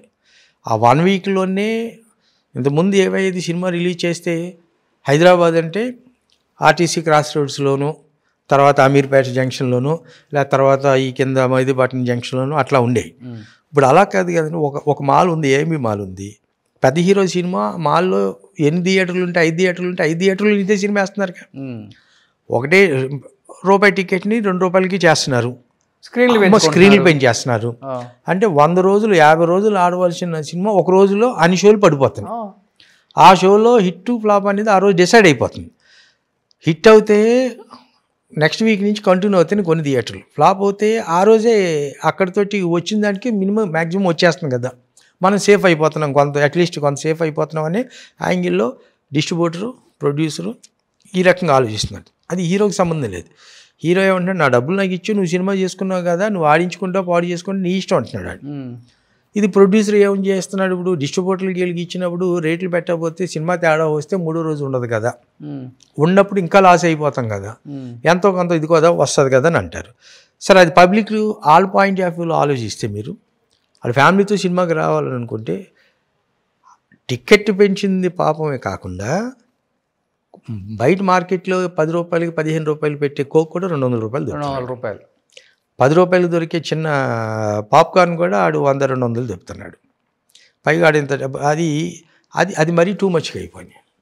అవి కూడా రేట్లు భయంకరంగా అయిపోయినాయి. మీరు అన్నట్టు ₹10,000 అయిపోతుంది. అందుకే ఈ మధ్యకాలంలో థియేటర్కి ఆ ఫ్యాన్ ఫాలోవర్స్ ఉన్న కొన్ని సినిమాలకి తప్పితే రావట్లే. ఎందుకు రావట్లేదంటే 2 వీక్స్ అవుతా ఓటీటీలో వస్తుంది కదా, థియేటర్లు అందరూ కలిసికొని అన్ఎంప్లాయిడ్ దీంట్లో పెట్టుకుని చూసేవాళ్ళు ఇప్పుడు అందరూ దానికి అలవాటు పడ్డారు. అవును. ఇంకోటి ఏంటి, వాడికి అడ్వాంటేజ్, కాసేపు ఆగరా బాత్రూమ్కి వెళ్ళొస్తా అంటే ఆ హీరో అలా ఆగుంటాడు టీవీ మీద, స్క్రీన్ మీద చక్కగా నీట్గా తీసుకొని డ్యాన్స్ అని నొక్కుతున్నాడు బటన్. అక్కడ కుదరదు. మీరు చూడండి, ఇంకొక 1 yearలో ట్రెండ్ మారుతుంది. ఇప్పుడు ఏదో షో కాల్డ్ మేము బడా డైరెక్టర్లు అని చెప్పుకునే వాళ్ళు కూడా డప్పులు స్టార్ట్ చేశారు. మేము గొప్ప అని యాంకర్ల చేత పొగిడించుకోవటం. అంటే ఆ ఈవెంట్ ఆ డైరెక్టర్ కోసం జరుగుతుందా, హీరో కోసం జరుగుతుందా కూడా తెలియట్లేదు. కరెక్ట్, కొట్టించుకుంటున్నారు. ఇది వాస్తవం. తోపు, తురుము, వీరుడు, సూర్యుడు, అపర కుబేరుడు. చివరికి ఎందుకు అపర కుబేరుడు, వీళ్ళ నెత్తురు వీళ్ళ చెమటుంది కదా. కామన్ డైలాగులు కొన్ని ఉన్నాయండి. ఈ సినిమా ఎప్పుడు వస్తుందా చూద్దామని దాంతో ఉన్నారండి అందరూ. అవును, ఇదే డైలాగ్. అవును, స్టేజ్ మీదకి నేను వచ్చిన ట్రైలర్ చూసిన తర్వాత ఇది ఎప్పుడు వస్తుందా రెడీగా ఉన్నాను చూస్తాను, కానీ ప్రతి ఒక్కటి కామన్ డైలాగ్. కానీ ఒక 6 నెలలు పోతే సార్, మీరు నిజంగా నమ్మరు, 3 bedroom ఫ్లాట్ ఉన్న 2 bedroom ఫ్లాట్ ఉన్న వాళ్ళు కూడా ఒక రూమ్ని హోమ్ థియేటర్ చేసుకుంటున్నారు అందరు. ఇప్పుడు ఆల్రెడీ స్టార్ట్ అయిపోయింది. మంచిగా రెక్లైనర్ సీట్లు, వెనక 3 ముందు 3 వేస్తున్నారు. ఫ్యామిలీ 6 ముందు ఒక పరుపు వేస్తున్నారు. వాళ్ళకి తగ్గ దాంట్లోనే 2-3 లక్షలతో మంచి హోమ్ థియేటర్ చేయించుకొని హ్యాపీగా స్పీకర్లు పెట్టించుకొని స్టార్ట్ అయిపోయింది. ఇప్పుడు ఆల్రెడీ ఈ ట్రెండ్ వచ్చిందంటే రెసిడెన్షియల్ దీంట్లో కూడా వాళ్ళు ఇచ్చే యాడ్లో కూడా విత్ హోమ్ థియేటర్ అనేది కామన్. కిచెన్ ఎంత కామన్, హోమ్ థియేటర్ అంత కామన్ అయిపోయింది. ఆ ట్రెండ్ వస్తే మొత్తం ఇంకా తట్టబుట్ట సర్దుకోవటమే వచ్చేసింది, ఓటీటీకి అమ్ముకోవటమే సినిమాలు. ఇంకా థియేటర్కి వెళ్ళే పని లేదు. దాని బదులు శుభ్రంగా ఎవడన్నా థియేటర్లో ఇంట్లో సినిమా రిలీజ్ అయిన రోజుని స్క్రీన్కి ఇంట్లో కావాలనుకుంటే ఇప్పుడు ఎలాగా అన్నీ ఇయ్యేగా, ఫోన్పేలే కదా, డబ్బులతో పని లేదు కదండి, క్యాష్ ఇది చేయలేని లేదు కదా. అవును, టీవీలో ఇప్పుడు మీ ఇంట్లో మనం ఇదేదో పెడతాం, ఇదేంటి శాటిలైట్ ఏమంటారు వాటిని, ఆ కనెక్షన్లు ఇస్తాం, ఏంటి స్టార్ బాక్స్లో అయ్యే ఓటీ మన ఈ రిలయన్స్, జియో ఈ యాపిల్ స్టిక్ ఉన్నాయి కదండి. వీటి బదులు ఏంటంటే మనకి టీవీలో కూడా యాడ్ ఉంటుంది, సినిమా యాడ్.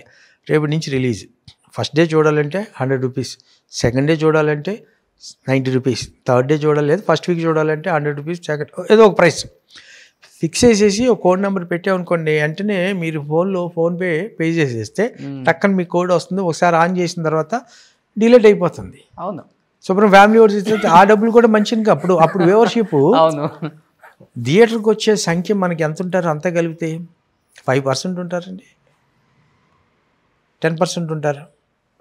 10% మించి థియేటర్కి వచ్చేవాళ్ళు లేరు. వాళ్ళు 20%, 30% క్రౌడ్ కనుక వస్తే ఎన్ని 100 కోట్లు రావాలి. ఇప్పుడు మనం తెలంగాణ తీసుకుందాం, పని ఆంధ్ర తీసుకుందాం, 2 రాష్ట్రాలు కలిపి ఎన్ని 12 కోట్ల అంతే సార్. ఇప్పుడు 10 కోట్ల జనాభా అనుకోండి, 10 కోట్ల జనాభాలో 50% చూశారనుకోండి అంటే 5 కోట్లు. 5 కోట్లు ఇంటూ ₹100 ఎంత అయిందండి? 500 కోట్లు. 500 కోట్లు అయిందిగా.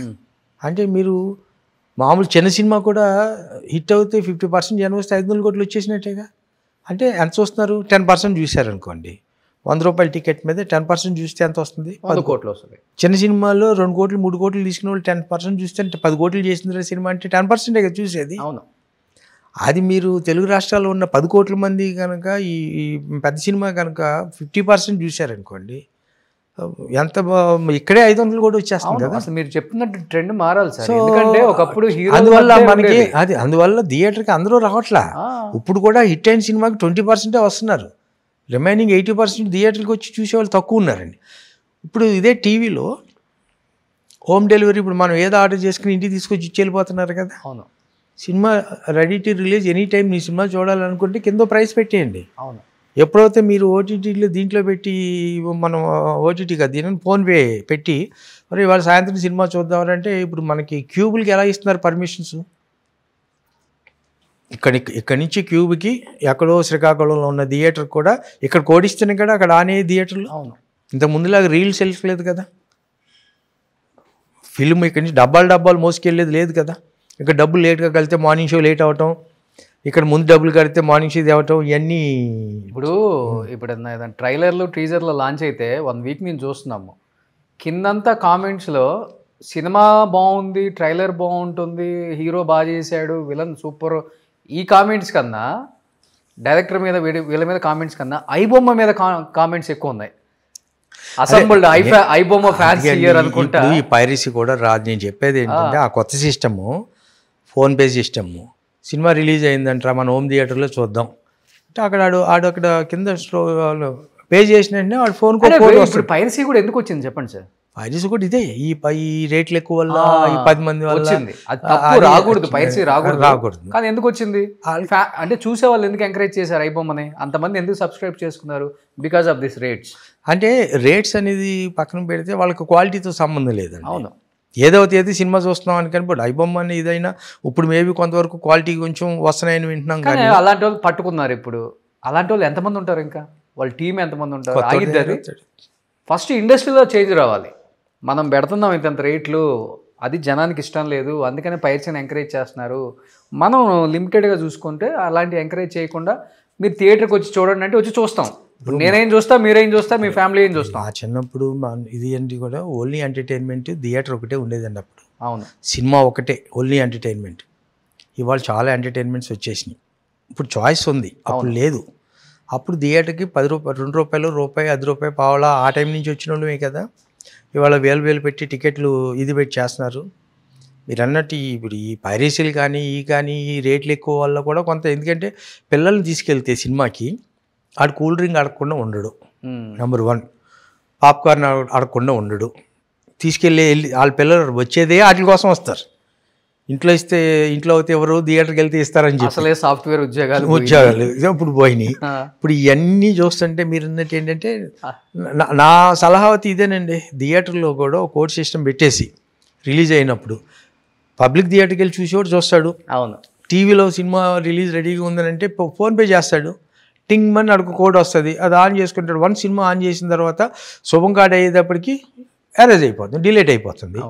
సో అలా క్యాలిక్యులేట్ చేసుకుంటే ఈ 10%, 20% కాదు, 100% తెలుగు సినిమా చూసేవాడు ఉంటే తెలుగు సినిమా 100% చూస్తారు. అవును, ఎగ్జాక్ట్లీ 100% చూస్తాడు కదా. కానీ ఒకరు మాట్లాడుకుంటే ఒక రోజంతా అయిపోయింది సార్ ఈ టాపిక్. 100% చూస్తే మీకు 500 కోట్లు, ఇది 5,000 కోట్లు ఎందుకు అవ్వదు? ఈజీగా అవుతుంది. 100% 20% చూస్తేనే 500 కోట్లు వస్తుంది. అప్పుడు మీకు 80% చూశారనుకోండి 4 రెట్లు ఎక్కువ వస్తుంది కదా. అంటే అప్పుడు 4 రెట్లు ఎక్కువ వచ్చినప్పుడు 50% రేట్ తగ్గిస్తే తప్పే ఉంది అప్పుడు. అవును. ఫస్ట్ డే చూడాలా, చూడు పెట్టు, నీకు కావాలంటే ఆన్ చేస్తాడు, అది బెటర్ కదండి. కానీ ఇంత చూసిన తర్వాత ఆర్ట్ డైరెక్టర్గా సాటిస్ఫాక్షన్ ఇచ్చిందా, ప్రొడ్యూసర్గా సాటిస్ఫాక్షన్ ఇచ్చిందా మీకు? అంటే ఆర్ట్ డైరెక్టర్ అనేది కూడా బాగుంటారు. అశోక్ గారు లాగా మీరు కూడా విలన్గా యాక్ట్ చేయాల్సింది అప్పుడులో. యాక్టింగ్ పిచ్చి ఎప్పుడు లేదు కానీ బట్ గ్యాంగ్ లీడర్లో యాక్ట్ చేశాను. అవునా? ఏ రోలు? వాళ్ళందరినీ ఇంట్లోకి పిలిచి అందరినీ చంపేస్తాను కదా. Okay okay. లాస్ట్లో చిరంజీవి కాలు మీదేసి తొక్కి కొడతా ఉంటాడు. అది అనుకోకుండా ఏమైందంటే అప్పుడు చేతిలో ఒక 7-8 సినిమాలు ఉండేవి. అక్కడ షూటింగ్, ఇక్కడ షూటింగ్, ఎక్కడ షూటింగ్, అక్కడ షూటింగ్, అన్ని చోట్ల షూటింగ్ ఉండటం వల్ల కొంచెం ఇబ్బంది అయ్యేది. షూటింగ్ సరిగా రావట్లేదని కోపం తట్టి బాపినీడి గారు ఏం చేశారంటే వీడికి వేషం ఇద్దాం సరదాగా అని చెప్పి చిన్న వేషం రా ఆడెవడో రాలేదని చెప్పి మేకప్ వేసి కూర్చోబెట్టి వేషం ఇచ్చారు. చేసిన తర్వాత అది కంటిన్యూటీ ఎక్కడికి వెళ్ళటానికి వీల్లేదని 20 రోజులు కూర్చోబెట్టారు. అప్పుడే నాయుడు గారు నన్ను బొబ్బిల్ రాజు సినిమా నుంచి తీశారు. ఆ సినిమా నుంచి వద్దు అనుకుంటారు. అప్పుడు బాగా బిజీగా ఉండటం వల్ల ఇదంటారు. ఆ సినిమాలో యాక్ట్ చేశాను నేను. కానీ అందరు డైరెక్టర్ల కన్నా కూడా ఆర్ట్ డైరెక్షన్ చేసేటప్పుడు రాఘవేంద్రరావు గారి సినిమాలు అంటే చాలా కష్టపడాలేమో మీరు. అప్పుడు లోడ్లు తెప్పించేవారు పండ్లన్నీ. అప్పుడు రాఘవేంద్రరావు సినిమాలు అంటే అయ్యే కదా. నాకు తెలిసి రాఘవేంద్రరావు సినిమాలో నేను బాగా కష్టపడిన సినిమా ఏంటంటే ఇదండి, ఇలా కత్తేస్తే ఇలా అగ్నిపర్వతం. ఓకే, కృష్ణ గారిది. దాంట్లో ఒక సాంగ్ ఉంటుంది ఫోటో మీద, విజయశాంతిని ఇదని ఊటీలో తీసాం వాటర్ దగ్గర. ఆ ఫోటో కృష్ణ గారి ఫోటో మీద విజయశాంతిని పెట్టుకోబెట్టి అది వాటర్లో అదేమో టైంకి లాగాలి, అది జారిపోతూ ఉండేది. అదే సినిమా హిందీలో కూడా శ్రీదేవిని రాజేష్ ఖన్నాతో చేసాం. నయా కదమ్మా కాదు, ఇంకో సినిమా ఏదో సినిమా చేసాం జితేంద్రతో. ఇక్కడే సెట్ చేసామండి ఈ రాజరాజేశ్వరి టెంపుల్ పైనే. ఓకే, ఆ కొండలో ఆ వజ్రాయుధును అగ్నిపర్వతం 2 సైమల్టేనియస్గా జరిగిన సినిమాలు. Okay okay. ఆర్ట్ డైరెక్టర్గా సాటిస్ఫాక్షన్ వేరుగా ఉండేది. కానీ పండ్లు ఎక్కడి నుంచి తెప్పిస్తారు ఆయనకి? అన్నీ మీకు ఫ్రూట్ మార్కెట్కి వెళ్ళిపోతే బోల్డ్. మెడ్రాస్లో అప్పుడు ఆ మార్కెట్కి పంపించేసేవాళ్ళు, తెప్పించేసి లారీలే. రాఘవేంద్రరావు సినిమాకి సాంగ్ ఉందంటే ఆర్ట్ డైరెక్టర్కి సంబరం కింద ఉండేది. ఎందుకంటే డబ్బులు కొంచెం చిల్లర వచ్చేది కదా. ఎన్ని లారీలు తెప్పిస్తుంటారు? యాపిల్, బత్తాయిలు. ఇప్పుడులాగా ఇప్పుడు బొట్టేసి 100 బొట్టలు మన సినిమాలో చూపించడం. అప్పుడు అన్ని ఉంటే అన్నీ వేయాల్సిందే, తప్పదు. ఎన్హాన్స్ చేయడానికి ఎవరికి అప్పుడు కుదిరేది కాదు కదా. సో అయ్యే మళ్ళీ మళ్ళీ పక్కన కుర్రోళ్ళని పెట్టించి అన్ని ఏరి మళ్ళీ పక్కన నుంచి పోస్తూ ఉండేవాళ్ళు అనమాట. అప్పుడు దాన్ని తగ్గట్టు చేసేవాళ్ళు అండి ఇప్పుడు అవన్నీ కూడా. ఓకే. తర్వాత రాఘవేంద్రరావు సినిమాకి ఇంకోటి కూడా ఏదో సుందరాకాండగా దేనికో రౌడీ అల్లుడికో. బట్ ఏదైనా ఆయన సినిమా అంటే ప్రాప్స్ అన్నీ ఎక్కువ, ప్రతి సాంగ్కి ఏదో ఒకటి డిఫరెంట్గా ఆలోచించేవాడు ఆయన. అన్ని కాయలు వాడేశారు కదా ఆయన. ఏంటి అన్ని కాయలు వాడేశారు? అన్ని వాడని కాయలు లేవు, వాడని కాయ ఏం లేదు. ఆయన తలకాయ మొత్తం వాడేశాడు ఆయన. మరి ఆ టైంలో అయ్యే కదండి మంచి. ఇప్పుడు నారాయణరావు ఏమో డైలాగుల మీద వెళ్ళేవారు, రాఘవేంద్రరావు ఏమో కమర్షియల్ ఆస్పెక్ట్లో కొంచెం ఆ గ్లామర్తో వెళ్ళేవారు. ఇప్పుడు డ్రైవర్ రాముడి సినిమాకు రామారావు గారు డ్రైవర్ అయినా కచిన్స్లో బట్టలు వేసుకునేవాడు. అవును. మరి ఒరిజినల్ డ్రైవర్ అయితే ఎక్కడ కుదిరింది? ఇప్పుడు ఏమనండి ఎగ్జాక్ట్లీ హీరోలకి ఆ డ్రెస్సులు ఒప్పుకోరు. డ్రైవర్కి ఏంటరా ఏమో బ్రాండెడ్ షర్ట్లు వేసారంటారు. ఇప్పుడు ఏంటి మీ ఫ్యామిలీ నుంచి ఎవరైనా వస్తున్నారా హీరో? ఇంకా సార్ మావాడు నేను మా అబ్బాయిని విజిలింగ్ వీడ్లో బాంబేలో డైరెక్షన్ డిపార్ట్మెంట్లో పెట్టానండి. అక్కడికి వెళ్ళిన తర్వాత అందరూ వాడిని ఏదో నువ్వు యాక్టింగ్ సైడ్ బాగా చేస్తున్నావు, చూపిస్తున్నావు అది ఇది అనేటప్పుడు కానీ కొన్ని ఇచ్చేస్తే 3 నెలల తర్వాత డైరెక్షన్ డిపార్ట్మెంట్ నుంచి యాక్టింగ్ షిఫ్ట్ చేశాడు. ఓకే. ఇక్కడికి వచ్చిన తర్వాత నేను యాక్టింగ్ షిఫ్ట్ అయ్యాను, యాక్టింగ్ నేర్చుకుంటాను అన్నాడు. వైజాగ్ పంపించా ఆయన దగ్గరికి, 3 డేస్లో వచ్చేసాడు. ఏంట్రా అంటే సమో నేను కొంచెం డిఫరెంట్గా కనపడాలన్నాడు అని న్యూయార్క్ వెళ్ళి అక్కడ న్యూయార్క్ ఫిల్మ్ అకాడమీలో డిప్లొమా చేసి ఇచ్చాడు. వచ్చిన తర్వాత అక్కడి నుంచి ఫోన్ చేశాడు. నారప్ప సినిమాలో వెంకటేష్ పక్కన కొడుకుల క్యారెక్టర్లు 2 ఉన్నాయి, ఒకటి చేసి చూస్తాను, స్క్రీన్ మీద ఎలా ఉంటుందో చూస్తాను డాడీ, ఒకసారి అడగండి అన్నాడు. నేను సురేష్ బాబుతో మాట్లాడా, శ్రీకాంత్ కూడా మాట్లాడితే తీసుకుని పంపించండి సార్ అన్నాడు. అన్నీ పంపించి ఆడిషన్ చేశాక శ్రీకాంత్ అడ్డాలా వచ్చి ఇంటికి వచ్చి, సార్ మీ వాడు నా కథకి భలే సూట్ అవుతాడు, నేనే ప్రొడ్యూసర్, నేను మా ఫ్రెండ్స్ ప్రొడ్యూసర్, నేనే డైరెక్టర్ని, నేను చేస్తాను సార్ మీ వాడితోటి, అందులో వద్దు సార్ నా మాటనండి అని చెప్పి అంటే చాలా హ్యాపీగా ఫీల్ అయ్యాను. శ్రీకాంత్ అడ్డాలంటే పెద్ద డైరెక్టరే కదా. సో హ్యాపీగా ఫీల్ అయ్యి తనతోటి కానీ కమిట్ అయ్యాను. అది అలా డిలే అయ్యి బడ్జెట్ ఎక్కువ వల్ల దీనివల్ల అది డిలే అయింది. ఆ మధ్యలోనే ఆ డైరెక్టర్ పెద్ద కప్కి వెళ్ళాడు. ఆ ముందు అనుకున్న సినిమా అది ఆగిన తర్వాత తనతోటి ఏం చేద్దామనే ఆలోచనలో ఉన్నప్పుడు గుణశేఖర్ యుఫోరియా అని ఒక సినిమా చేశాడు. గుణశేఖర్ దగ్గరికి వెళ్తాను డాడీ, కొత్త వాళ్ళు చేస్తున్నారు కదా అని అంటే నేను గుణతో మాట్లాడు. గుణశేఖర్ సినిమాకి ఫస్ట్ నేను ఆర్ట్ డైరెక్టర్ని. లాఠీ అని ఒక సినిమా తీశాడు, ఆ సినిమాకి నేను ఆర్ట్ డైరెక్టర్ని. ఈ సత్యనారాయణ ఫస్ట్ సినిమాకి నేను ఆర్ట్ డైరెక్టర్ని, గుణశేఖర్ సినిమాకి నేను ఇట్లా. అప్పుడు ఆ సినిమా అంటే ఇట్లా అంటే పంపించండి చంటి గారు, బట్ ఏదైనా నాకు నచ్చితేనే పెట్టుకుంటాను, లేదంటే పెట్టుకోను. నాకు రికమెండ్ మీరు నా ఆర్ట్ డైరెక్టర్ అనేది పక్కన పెట్టండి, మీకు నేను రెస్పెక్ట్ ఇస్తాను, కానీ నాకు ఆడిషన్ ఇదని చెప్తే పంపించాం. అక్కడ అతను నచ్చి విలన్గా పెట్టుకుంటానండి నేను, మీ వాడు డిఫరెంట్గా చేస్తున్నాడు, విలన్గా అందరూ చేశారు కదా అంటే, సరే 3 నెలలు ఆయన ఒప్పించి 3 నెలలు వెయిట్ చేసి దాంట్లో విలన్గా చేయించానండి. ఓకే. ఆర్టిస్ట్కి ముందు ఎస్టాబ్లిష్ అవ్వడానికి ఏదో క్యారెక్టర్ కావాలి, చెయ్యి నువ్వు బాగా చేస్తున్నావు అంటే రేపు ఇంకో సబ్జెక్ట్ వచ్చి నేను హీరో కూడా పెట్టుకోవచ్చు కదా అని ఆ సినిమాలో చేసిన. అది నెక్స్ట్ మంత్ రిలీజు. సో అది రిలీజ్ కోసం వెయిటింగ్ అండి. ఓకే. దాని తర్వాత శ్రీకాంత్ అంటే సినిమాలు ప్రొడ్యూస్ చేసే ఉంది మీకుందా? నేను ఇప్పుడు నిజంగా ప్రొడ్యూస్ చేసి చేతులు కాల్చుకున్నారా, లేకపోతే బాగానే సేఫ్గా మంచిగా ల్యాండ్స్ ఫైనాన్షియల్గా బాగా కాల్చుకుని లాస్ట్ 2 సినిమాల్లోనే బాగా ఎక్కువ, మన సినిమా అయితే బాగా ఎక్కువ కాల్చుకున్నాను. ఓ సినిమా కీర్తి సురేష్ని తెలుగులో ఇంట్రడ్యూస్ చేశాను నేనే. అవునా? నరేష్ కొడుకు నవీన్. ఆ సినిమా ఫస్ట్ సినిమా నేనే చేసింది. ఓకే. అది రిలీజ్ అవ్వాలి, సెన్సార్ చేసి అక్కడ పెట్టించా. కీర్తి సురేష్ లాంచ్ చేసింది మీరే ఫస్ట్ ఇక్కడ? ఫస్ట్. ఓకే. ఆ సినిమా రిలీజ్ అవ్వాలి, రిలీజ్ చేయలే. ఎందుకంటే ఆ సినిమా ఓటీటీకి ఇచ్చేద్దాంలే అనే దాంతో చేశాను. ఆ సినిమా ఖర్చు పెట్టేదానికన్నా దాని తాలూకు అమ్మి వాళ్ళు దాదాపు ఒక 70-80 కోట్లు అయిపోయింది. ఎంత? 70-80 కోట్లు అయింది అమ్మిన ప్రాపర్టీస్. మీరా? దానికి ఖర్చు పెట్టింది తక్కువే. 70-80 కోట్లు ప్రాపర్టీ అమ్మేశారు. ఈరోజు వాల్యూ అది. అట్లా ఎంత పోయి ఉంటుంది ఇప్పుడు? తర్వాత లాస్ట్ ఒక ఊర్లో సినిమా కూడా నాకు డబ్బులు రాలే, అది లాసే. అది సినిమా నిలబడింది కానీ మనకి రాలే. మొత్తం 200 కోట్లు లాస్ అయి ఉంటాయా ఇప్పుడు వరకు? అంతా 100 కోట్లు. ఇప్పుడు మనం అమ్మిన ఆస్తులు లెక్కేసుకుంటున్నాం కానీ ఆ రోజుకి వచ్చేటప్పటికి అంత ఉండదు కదండి. అన్నీ కలిపితే 25 కోట్లు ఉంటుంది అంతే, చిన్న చిన్నవి కాబట్టి. బట్ ఏదైనా నా స్టాండర్డ్కి నా స్థాయికి అవి కొంచెం ఎక్కువే బర్డెనే కదా. ఇప్పుడు సేఫే కదా? ఇప్పుడు కంఫర్టబుల్ సేఫ్ అయినా కానీ బట్ సంపాదించిన కొన్ని డిస్టర్బ్ అయ్యేటప్పటికి కొంచెం ఆ ఫీల్ కొంచెం ఉంటుంది. సరే ఇప్పుడైతే నేను దాదాపు 7-8 సంవత్సరాల నుంచి బన్నీ వెనకాల తిరుగుతున్నాను. All of sudden Bunny national star అయిపోయాడు. సో ఎవరో ఒకరు దాంట్లో క్లబ్ చేస్తాను అనే దాంట్లో. డైలీ వెళ్తారా హైదరాబాద్లో ఉంటే? రెగ్యులర్గా ఇక టచ్లో ఉన్న బ్యాచ్ రెగ్యులర్ ఏదో ఒక ప్రొడక్షన్లో ఎవరో ఒకరు దాంట్లో క్లబ్ చేస్తారనేది ఒక నమ్మకంతో అది ఉండండి క్వైట్గా నేను ఎవరో ఒకరు దాంట్లో క్లబ్ చేస్తానన్నాడు. అదే ఆస్తి మాట అంటే మాటనే. నేను ఆల్మోస్ట్ 15 ఏళ్ళ నుంచి ట్రావెల్ అవుతున్నాను.